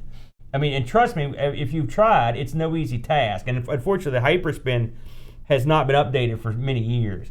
And this is, and one thing this does is it does all the hard work for you. Literally, you can download this package, install it, and be playing the second you're done. You just unzip it and go. And I recommend it fully. It's a good system. The community for this one so far seems to be pretty nice. You know, that community can be a little bit wacky. But if you're looking for something to put on your PC to have a bunch of old arcade games and stuff, this would be the way to go. I did run into a few pitfalls, but nothing major. This runs on the back of a secondary front end, which is apparently a pretty popular one. I can't remember what it's called, retro end or whatever. It's not RetroArch, is it? Yeah, no, it's not. Okay. But it's good. It's easy to use, and adding content's not that difficult. So I endorse it. I've got it on mine now. And Brittany is a smart fellow, and what he's done is he's basically locked most of the control stuff to where you can't alter them, even if you want to. But he's got. So are you're pretty much locked into playing with a 360 stick then? Well, that's the default. Mm-hmm. Now, if you want to use your own controls, you can just. One thing he's done that I think is quite clever, and it's simple. I like simple. Is he's got a directory where you go in and there's a list of things of options, and they're batch files. Do you want? He gives you the ability to have scan lines, no scan lines. Bezels, no bezels, bezels with a glass with scan lines, bezels with no, all these different things. And you can also unlock the controls. You can use MAME64 instead of MAME32. You can decide how you want the screen to be formatted, all with these batch files. There's also a default. It just takes everything back to start in case you screw up. It's a good system. And unlike CoinOps, which he had locked down like a tyrant, you couldn't do anything on CoinOps unless he supported it. This you can pretty much do what you like. So you can even change the interface controls. Now, I put this on the arcade machine, and it works fine until you move out into stuff that won't work on an arcade machine very well. And we both know what I mean. N64 or stuff that requires analog sticks, or like you're not going to be playing like a lot of weird stuff on there. But the arcade stuff looks nice. It's a good front end for that. This thing supports. I've been out of the emulator game on the PC for a long time. I didn't realize how advanced it's gotten. The Saturn emulator works quite nicely now. There's a 3DS emulator that works halfway decent. The Wii U emulator works really well. I was surprised at that. That works quite nicely. There are several Sega chipset emulators that, like, I'm talking Scud Racer and some of the real high-end racing games that you can play now that look real nice. Really? So if you've got a beefy system, and I'm running this stuff. Well, I've been using my i7 and I've got an i3, and they run pretty well, really, in all honesty. So if you've got a decent system, you should be able to run these emulators at a pretty good clip. Now, you should talk a little bit about your particular arcade setup. It's ingenious what you've done with this. I mean, the foresight that you had when you connected, like when you put the trackball there. Yeah. I mean, it's amazing what you did. Well, I can't tell if you're being funny or not. No, I think it's great. What we've done, and this was really my brother's. My brother suggested this years ago, and I poo-pooed him. I hate it because I wanted an authentic arcade machine. But we have a big, massive 4-player. What it was originally was a NFL Blitz, but it had been converted to a Royal Rumble. But it was one of those deals where it's like there's a big pedestal arcade control panel, and then it shoots back, and there's a little like area that goes into where the screen and stuff is, and they separate. And so Brent years ago was like, why don't you just take that control panel off, and then we'll get a TV and use it? Because the funny thing is we've been using the TV in the arcade machine for years. And I was like, no, it's not the same. I want the authentic arcade feel. Well, after fooling with the arcade machine I had for years and years, and having to go through recutting panels and trying to find LCD monitors that had the right had the right pitch so you could see from side to side without having any problem, I just gave up.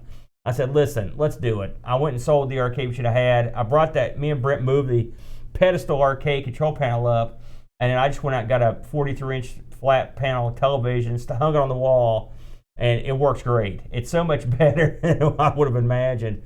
This is the first time I've played any arcade games on an LCD screen of any size, that close. I mean, I played in the house, and this is the first time I've really noticed the pixelation.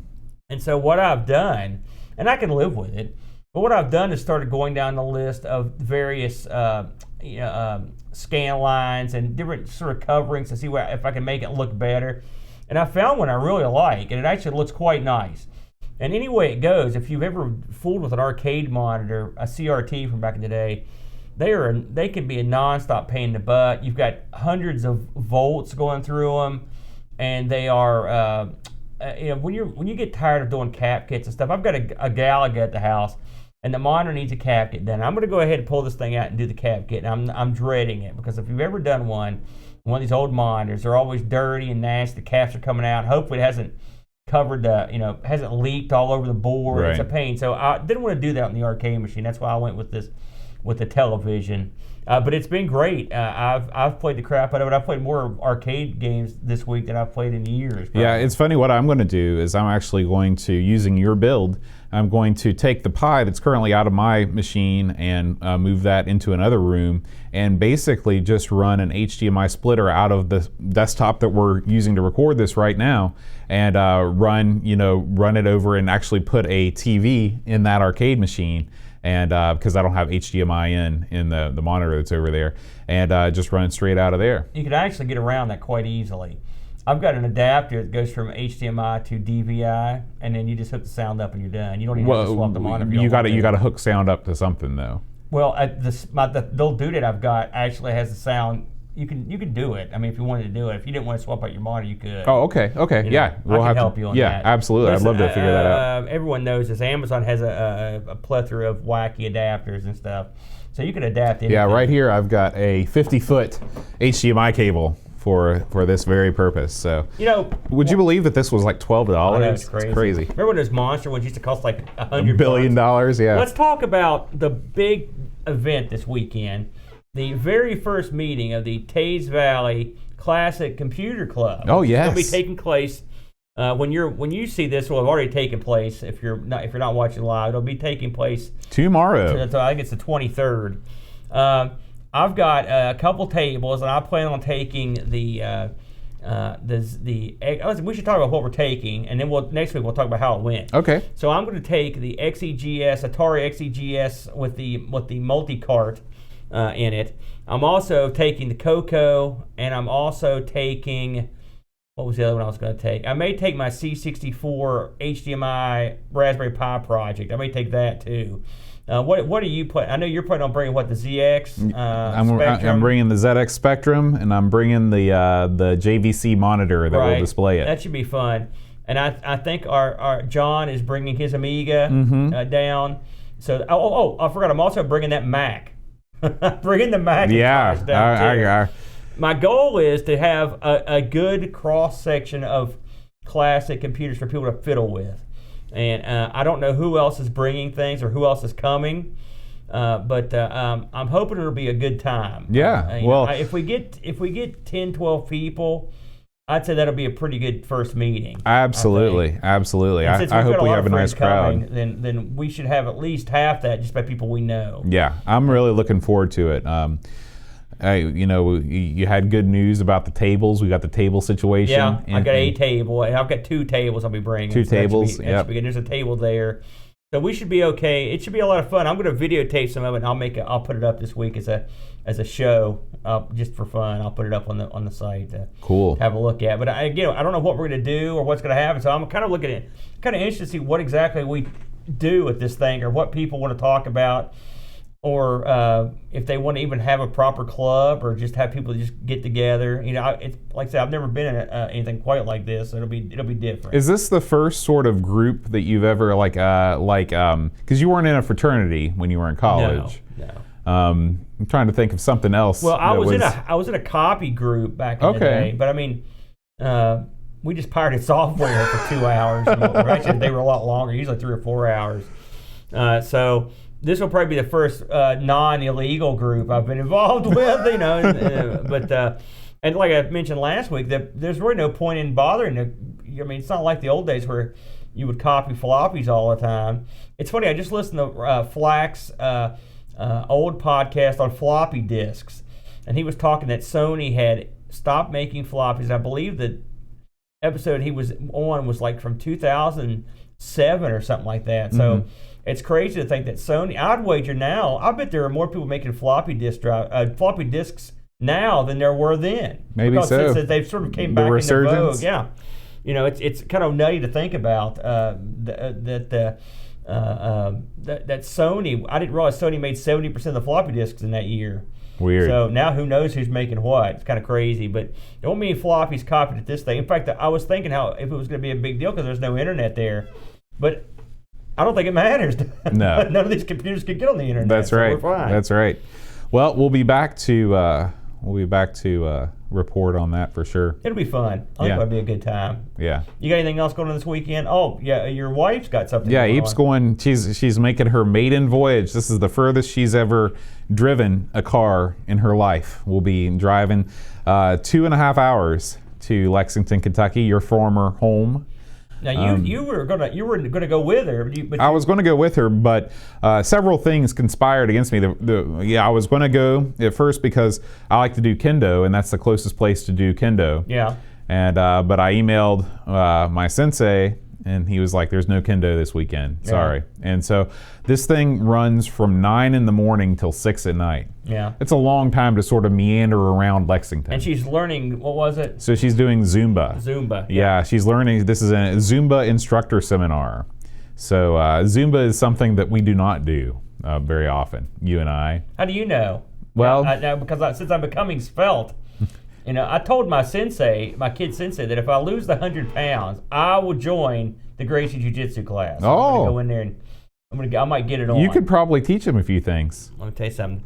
You know what they don't teach in jiu-jitsu drives me nuts. You get a guy down in a headlock, and then when the ref's not looking, you get your thumb and just right in the old eye or the throat, just like Dusty Rhodes used to do it. I was watching because I didn't really know what Brazilian Jiu-Jitsu was, and so I was watching some videos on YouTube, and it's a lot of just like rolling around on top of each other. Oh yeah, man. That's the whole thing. Yeah.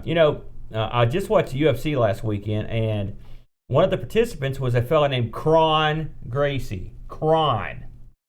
And he is the first he was in a match. This is his first UFC bout. And he was against a guy that had been around for a while, Bruce Leroy. And Bruce Leroy is Is he from West Virginia? No, he's from Florida, I think. But Bruce Leroy is a pretty good fighter as a stand-up fighter. And the fight began, and Bruce Leroy danced around and was throwing his kicks. And then Kron got hold of him. And Kron took him down. He actually got his back, made him tip over, and then choked him out. And it was a minute 24, I think. And so this was all the talk at the jiu-jitsu school because Kron is a linear. He's an actual great. There are a lot of people named Gracie they sort of adopt guys, and their family tree's crazy. But this guy's a legitimate Gracie, and he's been a Brazilian jiu-jitsu star for years, and this is the first time a Gracie has won in the UFC since I think they said '94, which is quite amazing considering the Gracies basically invented UFC, and were the guys that ran it. Really? The first couple. Yeah, that was they were the ones that came up with the concept in the early days. What was the competitor to UFC? What was the other one? There've been many. There's many. What was the big one? There's Bellator. There was in Japan you had Pride. K1. K1. Well, K1 was not really a competitor to Jiu-Jitsu because K1 was kickboxing. Oh, okay. But Pride sort of owned K1. They were sister promotions. Okay. But then there have been many more. There have been plenty of contenders, and there still are. There's still plenty of promotions that are.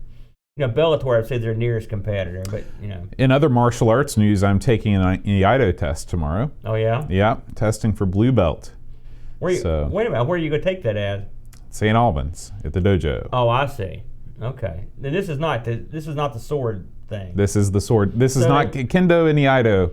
I don't understand. Why did you call the guys in Lexington to see if you could come down if you were going to go get your belt here? Because I was not going to. Originally, I told the guys here that I wasn't going to be able to test this time because I was taking Eep to Lexington. Oh, I see. And I thought that I would be able to go down there and at least be able to do kendo for a couple hours. So you're taking over at Roger Jarrett's school? Yeah. Well, good luck. Blue belt. Yeah. Not bad. Yeah. And tomorrow Chad is coming to spectate Iaido. He has bought a Hakama and he's bought a gi. Oh, and so he's getting in on it. He's getting in on it. Hat Chad is a bear of a man. And I think I think he would be a tremendous judo or jiu-jitsu practitioner. I don't know enough about your particular art to know how he'll fare in that. It'll be interesting to see. But anyway, all kinds of awesome stuff going on. Now look, Free Lunch knows something about MMA. That's true. Hoyt, one of the reasons the Gracies sort of abandoned the UFC is because they did not like the round system that was established, which was part of getting MMA recognized as a legitimate sport and with various state commissions. Is this like how you can only have the tough guy competition in certain states? Well, what it is the Gracie's Jiu-Jitsu is basically like they've been in plenty of 2-hour fights that are often just them holding you down until you run out of gas and they find an angle to choke you out. When you say choke you out, what does that mean? That they physically choke you until you pass out? Yeah, really, they cut off the blood to your brain. So that seems like it would do some long-term damage. No, not if you don't. If you hold it on them, you probably could. Hoist was involved in a very famous fight in Japan. It was at Pride Dynamite. It's the biggest, one of the biggest shows ever, MMA shows ever, and certainly one of the biggest ones in Japan, where he fought Kazushi Sakuraba, and they fought until Hoist could not continue. And so Sakuraba, this is a long fight. The Japanese crowd went crazy because Hoist was considered unbeatable pretty much at the time. And Kazuki Sakuraba went on to become what was known as a Gracie killer. He beat a bunch of their proteges and whatnot. And but he's the funny thing about him is he's a pro wrestler and he works for New Japan. Let me ask you a question. Why are no Brazilian jiu-jitsu practitioners Brazilian? What do you mean? They almost all are. Gracie? That doesn't sound very Brazilian. He's Brazilian as please, people in Brazil, if anyone watches this, that was Boat that said something that stupid. Don't go there, Boat. They're most of them are Brazilian. Okay. Brent says, when I was a wee lad, I took Aaron's bow staff out to play with it and ended up breaking it. I felt bad, so I hid the broken parts in the back of the closet. I'm not sure I ever told him that. Yeah. Family secrets revealed. I didn't know that. I'm impressed that you could break that bow staff because most bow staffs aren't like super thick. But Dad went out and got, my dad does everything the double standard to make it super tough. And he got a bow staff. It was like that big around. Oh my gosh. It was like using a pole. And I thought to myself, my God, if I hit with this, it could kill him. Because it was like a huge long Did you club. take that thing to competition? When you're doing your forms and all that stuff? I mean, if you look at me, you can imagine, kata was not my forte. And I never placed in kata. In fact, my place was usually in the basement. It was always the kumite. Well, I did place in kumite a few times, yeah. But I was no good. I'm better now, I think. I'm meaner. You've got life experience. That's right. I got nothing to lose. Brent says, I was spinning it and did a downward strike on the ground and it snapped in two. Amazing. It was probably, he probably got a lot of velocity going with some of those spins. Well, chances are Brent, what he really did, he was trying to jimmy something or pry it open with it. He broke it. I know him. He's trying to get into something. Well, you ready to take this thing to the house, Boatster? Let's take it to the house. Thanks for hanging. We're just hanging. Yeah. It's that kind of day. I'm not even going to cut I'm going to cut it off when I stop the recording. I'm not even going to cut it off early like I normally do. You sign up for the arcade talk and you get it all. Is this a new show? Just where I talk about front ends every week? No. I hope not. I'll stop coming. The next week's topic, Dolly Parton. Oh, you get it? Ba-dooms. Yeah, I know. I got a million of them. All right, guys. See you later. Adios. Muchacho. See you guys on the stream. See you on Discord. Bye, guys. Bye. Thanks for hanging.